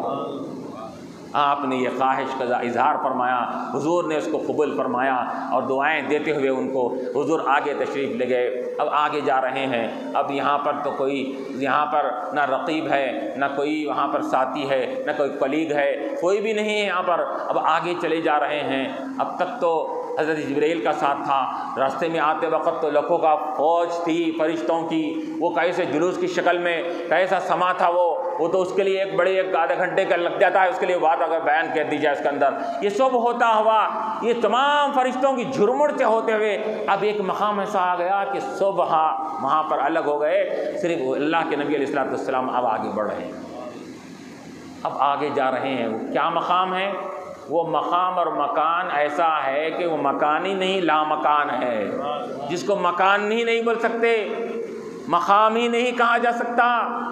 مقام و مقامیت سے پاک، مکان و مکانیت سے پاک، کیونکہ وہاں اللہ تبارک و تعالیٰ کی خاص تجلیات کا مرکز ہے، اللہ جگہ اور جگہیت سے پاک ہے، مکان و مکانیت سے پاک ہے، اس کی خاص جلوہ گری جہاں ہو رہی ہے وہ جگہ بھی لا مکان ہوگی، وہ کوئی کسی مکان سے اس کو یہ تصور نہیں کیا جا سکتا، کسی مکان کا نام نہیں دیا جا سکتا اس کو، وہ لا مکان کے مقام پہ جانے کا ہے۔ وہاں پر حضور آگے تشریف لے جا رہے ہیں۔ اب یہاں پر روایتوں میں آتا ہے، ایک روایت میں آتا ہے کہ حضرت ابوبکر صدیق رضی اللہ تعالیٰ عنہ کی آواز حضور کے کانوں میں ٹکراتی ہے کہ یا رسول اللہ صلی اللہ علیہ وسلم ان ربک یصلی، اے رب، یا محمد صلی اللہ علیہ وسلم آپ کا رب آپ کے اوپر اپنی رحمتوں کی بارش نچھاور کر رہا ہے۔ تو یہ کلمہ، یہ آواز کس کی آئی؟ تو روایت میں آتا ہے کہ ابوبکر صدیق رضی اللہ عنہ کی آواز آئی۔ تو علماء فرماتے ہیں کہ ابوبکر کی آواز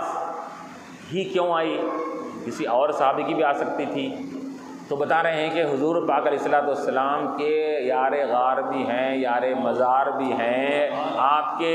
بچپن کے بھی ساتھی ہے، جوانی کے بھی ساتھی ہے، اور ادھر عمر کے بھی ساتھی ہے، زندگی کے بھی ساتھی ہے، وصال کے بعد بھی ساتھی ہے، ہر مقام پر آپ ساتھ تھے۔ حضور کو جو ان سے انسیت تھی اور وہ کما حق دوسروں سے اتنی انسیت نہیں ہوتی ہے، تو انسان جب کسی وحشت ناک مقام پر ہوتا ہے، انہونی مقام پر ہوتا ہے، اس کو ایک عجیب سی ایک کیفیت اس کو طاری ہونے لگتی ہے، ایک ماحول کی گھبراہٹ اس کو ہونے لگتی ہے۔ اگر کسی اپنے اپنے قریبی کی آواز آ جاتی ہے تو اس کو جب سکون مل جاتا ہے، تسلی ہو جاتی ہے کہ ارے میرا یہ قریبی شخص کی آواز آ رہی ہے، میرا یہاں کوئی انہیں پایا جاتا ہے۔ تو اللہ تبارک و تعالیٰ نے حضرت ابو بکر صدیق رضی اللہ عنہ کی آواز سنا کر حضور کی وہ اس لامکان کی وحشت اور آپ کی اندر کی وہ کچھ کیفیت کو دور کرنے کے لیے ابو بکر رضی اللہ عنہ کی آواز کو سنایا۔ اور پھر آگے روایتوں میں کیا آتا ہے کہ روایت میں آتا ہے کہ اللہ کے نبی صلی اللہ علیہ وسلم آگے بڑھتے ہیں، اور اب تک تو یہاں پر کیا فرشتوں کا نے استقبال کیا، آسمانوں پر انبیاء نے استقبال کیا، اور اس کے بعد سدرۃ المنتہا پر یہ سردار ملائکہ حضرت جبرائیل علیہ السلام نے استقبال کیا۔ اب لامکان میں آ گئے، یہاں پر کون ہے استقبال کرنے کے لیے؟ روایتوں میں آتا ہے کہ اللہ رب العزت الفاظ احادیث میں جو آئے ہیں وہ الفاظ سے پتہ چلتا ہے کہ گویا کہ اللہ تعالیٰ فرما رہا ہے اے حبیب پریشان مت ہو، ہم آپ کا استقبال کر رہے ہیں۔ رب جس کا استقبال کرے، رب جس کو ویلکم کہے، تو ایسی ذات کا مقام و مرتبے کا کیا عالم ہوگا۔ اور پھر چنانچہ اللہ تبارک و تعالیٰ کے وہ قرب میں، وہ لامقام میں، وہ انتہائی در کے قرب میں حضور پاک علیہ السلام پہنچتے ہیں، اور پہنچنے کے ساتھ ہی اب کیا ہوتا ہے، جیسا کہ سورہ نجم کی تلاوت کی گئی، اب عشاء کی نماز میں پڑھی گئی، قاری صاحب نے اس کی تلاوت کیا کہ ثم دنا فتدلا فکان قاب قوسین او ادنا، پھر قریب ہوئے اور قریب ہوئے۔ اب یہاں بتاتے ہیں علماء فرماتے ہیں کہ یہ قرآن کے کلمات کو لے لو، اس کے ساتھ بخاری شریف کی حدیث کو لو، بخاری شریف کی حدیث میں واضح انداز میں صحیح حدیث سے ثابت ہے، دنا الجبار الاعلی فتدلا حتی کان منہ قاب قوسین، یہ الفاظ بخاری شریف کے بھی الفاظ آئے اس کے اندر ہے۔ تو یہاں پہ بتلایا جا رہا ہے کہ اللہ تبارک و تعالیٰ حضور کے قریب ہوا، حضور اللہ کے قریب ہوئے، اتنا دنا فتدلا قریب ہوئے، فتدلا اور قریب ہوئے، فکان قاب قوسین او ادنا، اتنا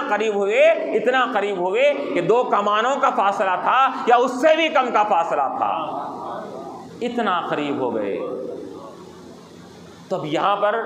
قرآن کی آیت، بخاری شریف کی وہ حدیث دونوں من بتلا رہی ہے کہ یہاں دنا فتدلا سے مراد بھی اللہ اور اس کے حبیب کی بات ہے، جو حدیث شریف میں جس بات کا ذکر کیا جا رہا ہے، گویا کہ یہ آیت کی تفسیر بخاری شریف کی حدیث کر رہی ہے کہ اس سے مراد یہاں پر، اگرچہ کہ بعض مفسرین بعض لوگوں نے کہا کہ یہاں پر حضرت جبرائیل علیہ السلام کو اللہ کے نبی نے ان کو اصلی صورت میں دیکھا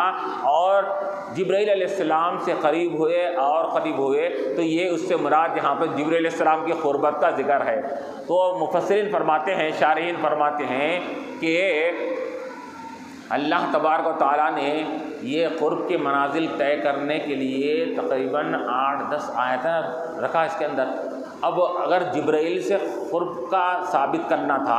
ان کے رویت حقیقی، ان کو اصلی حالت میں دیکھنا ہے، ان کا قریب ہونا ہے، تو ایک مخلوق کو دوسرے مخلوق کا دیدار یا اس کا قریب ہونے کے لیے قرآن میں 8-10 آیتوں کے ذریعے اس کو ثابت کرنے کی کیا وجہ تھی اس کے اندر؟ ایک آیت سے اللہ ثابت کر دیتا، بات ثابت ہوا تھی۔ معلوم یہ ہوا کہ یہاں جبرائیل اور حضور کی ملاقات اور دیدار نہیں ہے، یہاں پر قرب یہاں حضور کا رب تبارک و تعالیٰ سے ہے، جس کی تشریح بخاری شریف کی حدیث کر رہی ہے اس کے اندر۔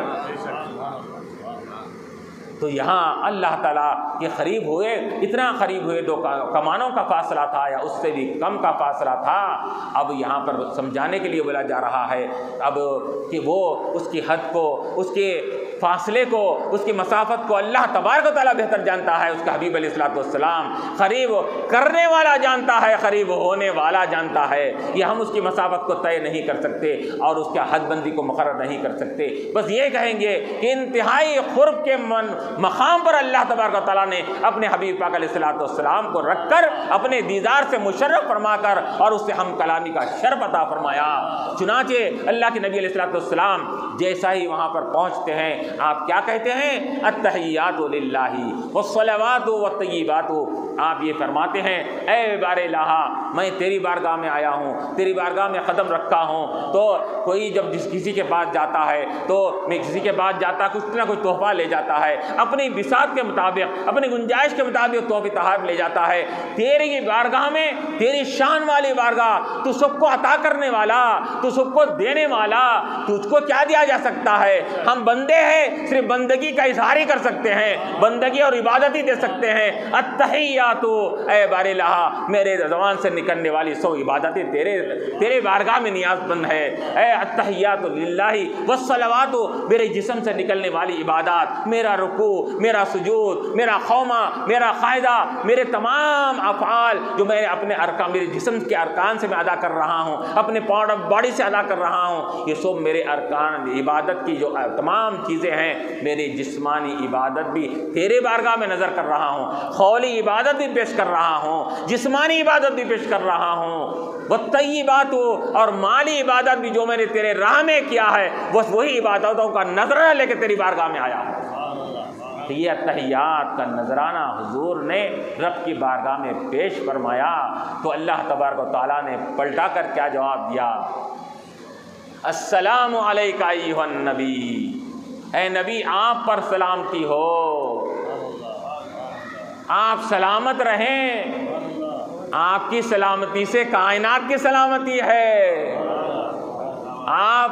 جانے کائنات ہے، کائنات آپ کے بلبوتے پہ چل رہی ہے، آپ سلامت رہیں تو پوری کائنات سلامت رہے گی۔ سلامتی کی اللہ نے دعا دے دی، السلام علیکہ ایھا النبی، تو وہ ہمارا نبی، وہ ہمارا رسول ایسی بارگاہ میں، رب کی بارگاہ میں، وہاں ایسے مقام پر جو کسی کو مقرب فرشتے کو، نبی کو مقام نہیں مل سکا، ایسے علو اور بلندی والے مقام پر بھی وہ ہمارا معظم اور مکرم رسول ہم جیسے ناپکار غلاموں کو نہیں بھولا، وہاں پر بھی ہمارا تذکرہ ہمارے آقا علیہ الصلوۃ والسلام نے لے لیا اور کہا کہ اے بار الہ تیرا سلام میرا سلام ادھورا ہے جب تک میری امت السلام میں شامل نہیں رہے گی۔ السلام علینا وعلی عباد اللہ الصالحین، اے بار الہ میں سلامتی مجھ کو مل رہی ہے تو میں اتنا خوش نہیں ہوں گا، میری امت پر سلامتی ہو جائے تو میں بہت خوش ہوں گا، ہم پر بھی سلامتی ہو، نیک بندوں پر بھی سلامتی ہو۔ اللہ کے نبی علیہ الصلوۃ والسلام نے نیک بندوں کا ذکر فرمایا اور پھر گناہ گاروں کا ذکر نہیں فرمایا، تو علماء فرماتے ہیں السلام علینا، حضور نے کیا فرمایا؟ علینا ہم پر، اے اللہ ہم پر سلامتی ہو، تو ہم پر بول کر حضور واحد ہے، مجھ پر بولنا تھا، ہم پر کیوں بولے؟ ہم پر بول کر گناہ گاروں کو اپنے ساتھ شامل کر لیا اور نیک بندوں کا الگ تذکرہ فرما دیا، السلام علینا وعلی عباد اللہ الصالحین۔ یہ مکالمہ نیچے سے جب ان کو فرشتوں کو سنے آیا تو انہوں نے بیک زبان ہو کر کہا اشہد ان لا الہ الا اللہ واشہد ان محمدا عبدہ ورسولہ۔ یہ اللہ کا اور نبی کا، فرشتوں کا یہ مکالمہ اللہ کو اتنا پسند آیا، رسول کو اتنا پسند آیا کہ اللہ تبارک و تعالیٰ نے یہ نماز جو میں ایمان والوں کی معراج ہے، اللہ تبارک و تعالیٰ نے تشہد میں اس التحیات کو واجب اور ضروری قرار دے دیا کہ لوگوں معراج کے تحفے میں ہمارے حبیب علیہ الصلوۃ والسلام نے اپنی التحیات کے ذریعے ہم کو نذرانہ پیش کیا، تمہاری معراج نماز ہے، تم نماز کے اندر یہ اپنے تمام نذرانے کو ہمارے اس بارگاہ میں پیش کرنا۔ التحیات للہ والصلوات۔ چنانچہ اب وہ معاملات بڑے اور کافی طویل ہوئے، ذکر کیے جاتے ہیں اس کے اندر، پھر وہاں پر کیا ہوا، وہ ہم کلامی کیسے ہوئی، پھر وہاں پر کیا کیا تحفے ملے، اور پھر وہاں پر کیا کیا اللہ تبارک و تعالیٰ کی طرف سے کرم نوازی ہوئی۔ اس کے اندر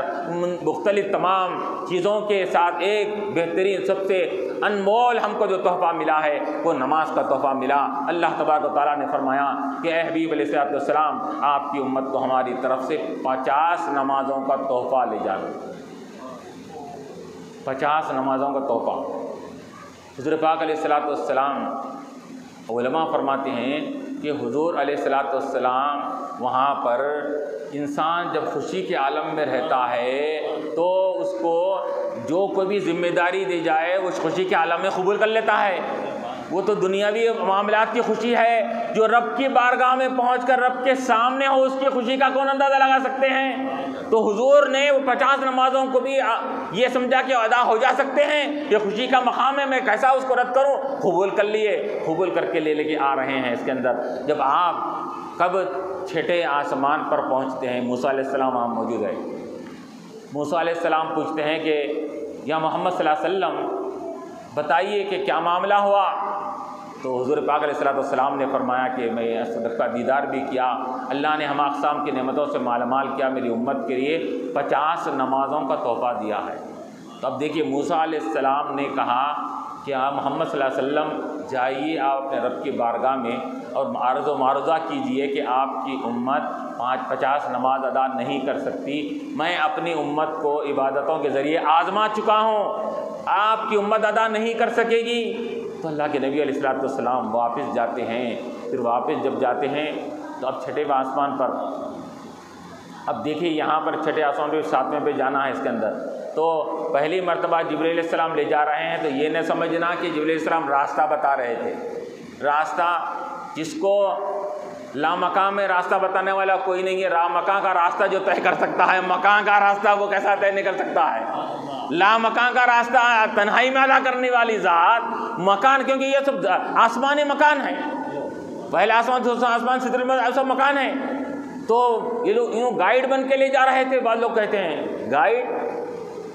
پھر گائیڈ بن رہے تھے تو لامکان میں کون گائیڈ تھا؟ تو یہ تو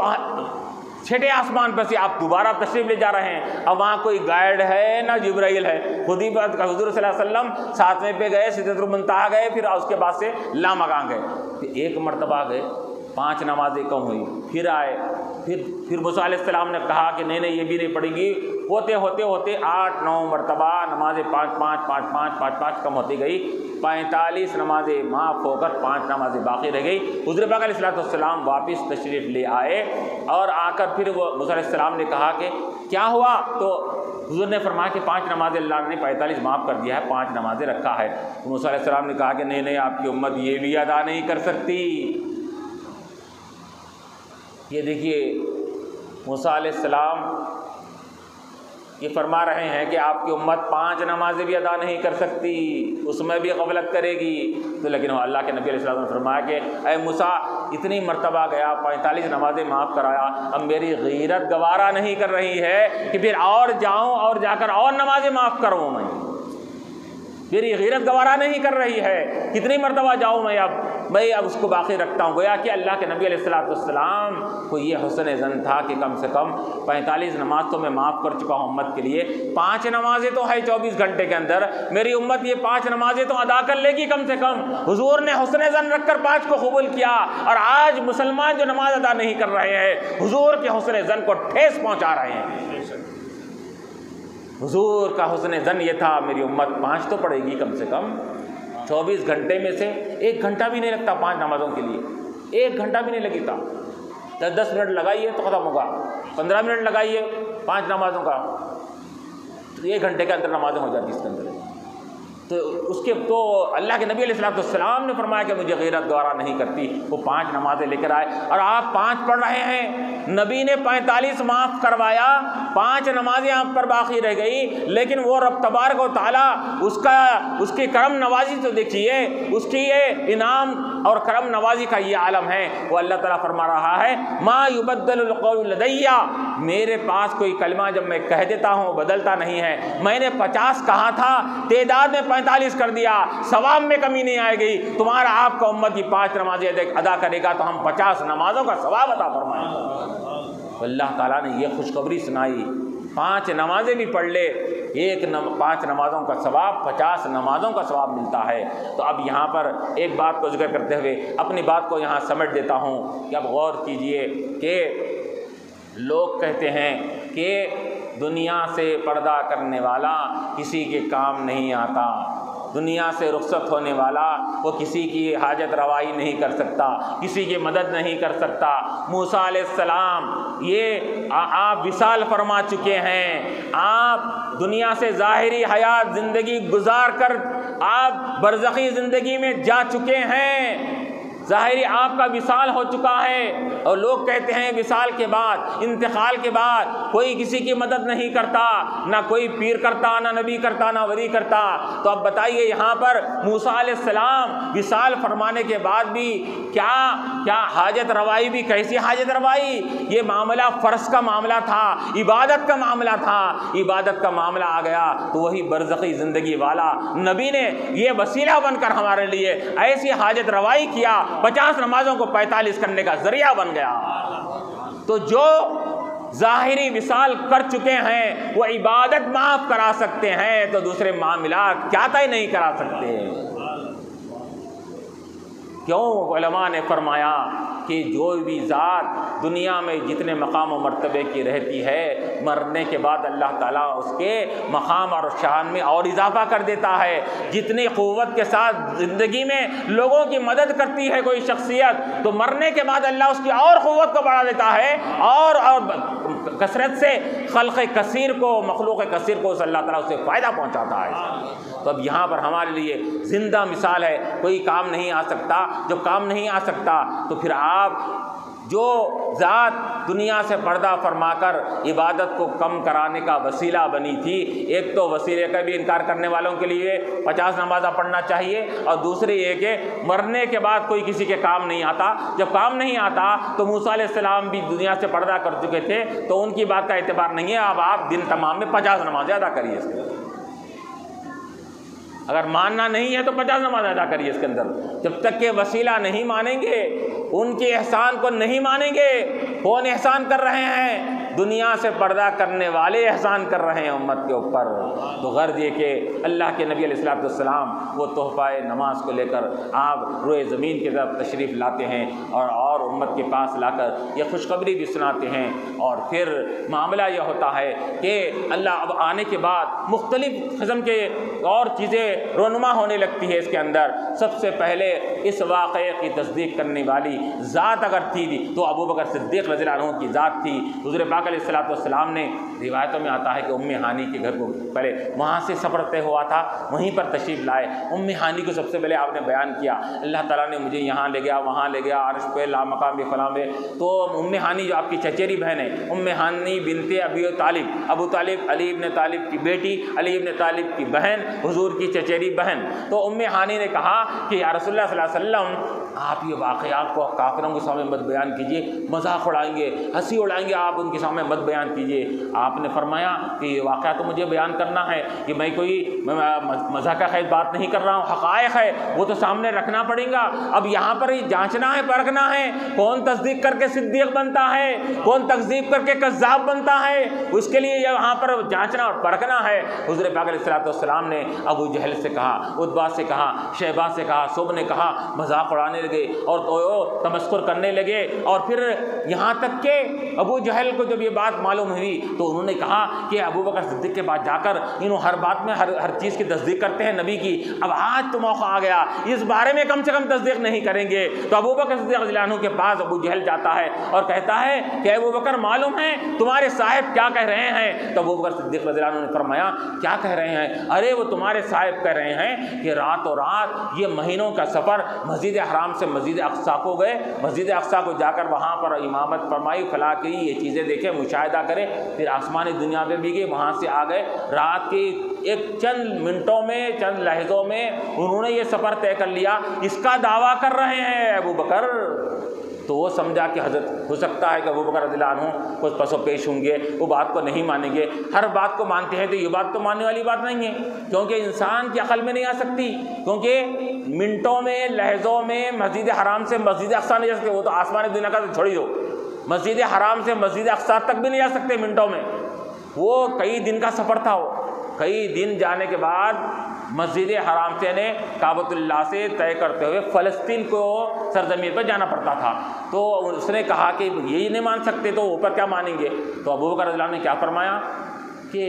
کون دعویٰ کر رہے ہیں؟ تو تمہارے صاحب، تمہارے نبی دعویٰ کر رہے ہیں۔ تو حضرت ابو بکر صدیق رضی اللہ عنہ نے کیا فرمایا؟ اے ابو جہل، اگر میرے آقا یہ فرما رہے ہیں تو یہ تو کوئی بڑی بات نہیں، اس سے بڑی بات بھی بیان کرے تو میں تصدیق کرتا ہوں اس کی۔ اسی وجہ سے آپ کا نام کیا ہوا، اس کے بعد سے ابو بکر تھے، صدیق بن گئے، تصدیق سب سے پہلے تصدیق کرنے والے بن گئے۔ کیوں؟ اس وجہ سے کہ جو ذات ہم کو دن رات یہ بات بتاتی ہے کہ جبرائیل علیہ السلام ابھی آئے ابھی گئے، یہ حکم لائے یہ کہے ابھی گئے تشریف لے گئے، فلاں فرشتہ آیا لے گیا، تو جن کی بات کو سن کر ہم فرشتوں کی دن میں کئی مرتبہ آمد و رفت کو اگر یقین کر رہے ہیں، فرشتے جو ان کی خدمت گزار ہے ان کی رفتار اور ان کے مقام و مرتبے کا یہ عالم ہے، دن میں کئی مرتبہ آ جا سکتے ہیں، میرے آقا ایک مرتبہ جا کر آئے، تو اس میں کمال کی کیا بات ہے اس کے اندر؟ تو حضرت ابوبکر صدیق رضی اللہ عنہ نے تصدیق فرما دیا، اور پھر اس کے بعد یہ حالانکہ یہ واقعات اس میں طویل ہے، اس کے اندر اللہ کے نبی علیہ السلام نے کفار مکہ نے انکار کر دیا، تو انکار کی تمام صورتوں کو آپ نے وہاں تردید فرما دیا، مسجد اقصیٰ کا انکار کرنے لگے اور کہنے لگے کیا ٹھیک ہے آپ نے مسجد اقصیٰ دیکھا ہے تو بتائیے کہ اس کے اندر کتنے پلر ہے، کتنے لائٹاں ہیں، کتنے فلورس ہے، اور اس کتنے پنکھے لگے فلاں فلاں ہیں، اس کے اندر یہ کیا کیا چیزیں ہیں، یہ پوچھنے لگے لوگ۔ کیوں کہ اگر آپ کوئی بھی انسان اگر جاتا ہے، اگر یوں جلدی میں جا کر واپس آ جائے تو یہ سب چیزوں کو کون دیکھتا ہے اس کے اندر؟ پہلے تو انہوں گئے نہیں، اگر گئے بھی ہے تو سرسری جا کر آئے کیا ہے، ان سے پوچھیں گے اس کے اندر کہ وہ محل وقوع کیسا ہے مسجد اقصیٰ کا، اس کے اندر ستونہ کتنے ہے، دیوار کتنے ہے، اور کھڑکیاں کتنے ہیں، لائٹ کتنے ہیں، پوچھنے لگے اس کے اندر۔ اب دیکھیں یہاں پر کہ روایتوں میں حدیث میں آتا ہے کہ جیسا ہی انہوں نے ایک ایک چیز پوچھنا شروع کیا تو حضور پاک علیہ السلام وہاں پر آپ تشریف لے گئے تھے، تو آپ نے چند منٹ وہاں پر آپ نے رکا، امامت فرمائی، وہاں سے نکل گئے۔ سب دروازوں کو گننے تھے بیٹھنا اور کیا ہے پلرس کو گننا فلاں کرنا، یہ تمام چیزیں آپ نے نہیں کی تھی۔ تھوڑا سا آپ کو تھوڑی حیرانی ہوئی تو روایتوں میں آتا ہے کہ اللہ تبارک و تعالیٰ نے مسجد اقصیٰ کو آپ کے سامنے لا کر کھڑا کر دیا، مسجد اقصیٰ سامنے آ گئی۔ اب وہ حضور جیسا پوچھتے جاتے دیکھ کے بولتے جاتے، کیا پوچھ رہے بولو، یہ فلاں یہ اتنے ہیں، دروازے اتنے ہیں، پلر اتنے ہیں، کھڑکیاں اتنے ہیں، حضور پورا بولتے گئے اس کے اندر ہے۔ تو اس سے کیا معلوم ہو رہا ہے، علماء فرماتے ہیں کہ حضور علیہ السلام مسجد اقصیٰ کو جو گئے تھے، مسجد اقصیٰ کی خواہش پر گئے تھے، ورنہ حضور وہاں جانے کے محتاج نہیں، حضور چاہتے تو مسجد اقصیٰ کو اپنے پاس لا لے سکتے تھے۔ تو یہ واقعات معراج حضور کی بلندی، حضور کی رفعت، حضور کی علو شانی کی طرف اشارہ کر رہے ہیں، اور یہ اس امت کی یہ خوش قسمتی ہے کہ اللہ تبارک و تعالیٰ نے ایسا نبی عطا فرمایا جو امام الانبیاء بھی ہے، افضل الانبیاء بھی ہے، اور وجہ تخلیق کائنات بھی ہے۔ ایسے نبی کی امت میں ہم کو اللہ تعالیٰ نے یہ مبعوث فرمایا، تو ایسے نبی کے ہم ان کے احوال کو بیان کرنا، ان کی رفعت اور بلندی کو بیان کرنا، یہ امتی کا شیبہ اور طریقہ ہوتا ہے۔ ہم اسی حضور پاک علیہ السلام کی محبت میں آپ کی نسبت جو ہم کو حاصل ہے، وہ نسبت کا اظہار کرنے کے لیے، محبت کا اظہار کرنے کے لیے حضور پاک علیہ السلام کے وہ واقعات معراج، وہ بلندی کے واقعات بیان کرتے ہیں، ورنہ ہماری کیا بساط ہے، ہماری کیا زبان ہے گندی زبان، وہ پاک ذات کے احوال علویت کو بیان کر سکے، بلندیوں کو بیان کر سکے۔ صرف ہم اس وجہ سے بیان کر رہے ہیں کہ نسبت ہے امتی ہونے کی، امتی کا کام ہے، بندہ ہے تو بندگی کر کر بندگی کا اظہار کرتا ہے، امتی ہے تو نبی کی شان بیان کر کر امتی کا اظہار کرتا ہے۔ فرش والے تیری شوکت کا علو کیا جانے، خسروا عرش پر اڑتا ہے بھریرا تیرا۔ واخر دعوانا ان الحمدللہ رب العالمین۔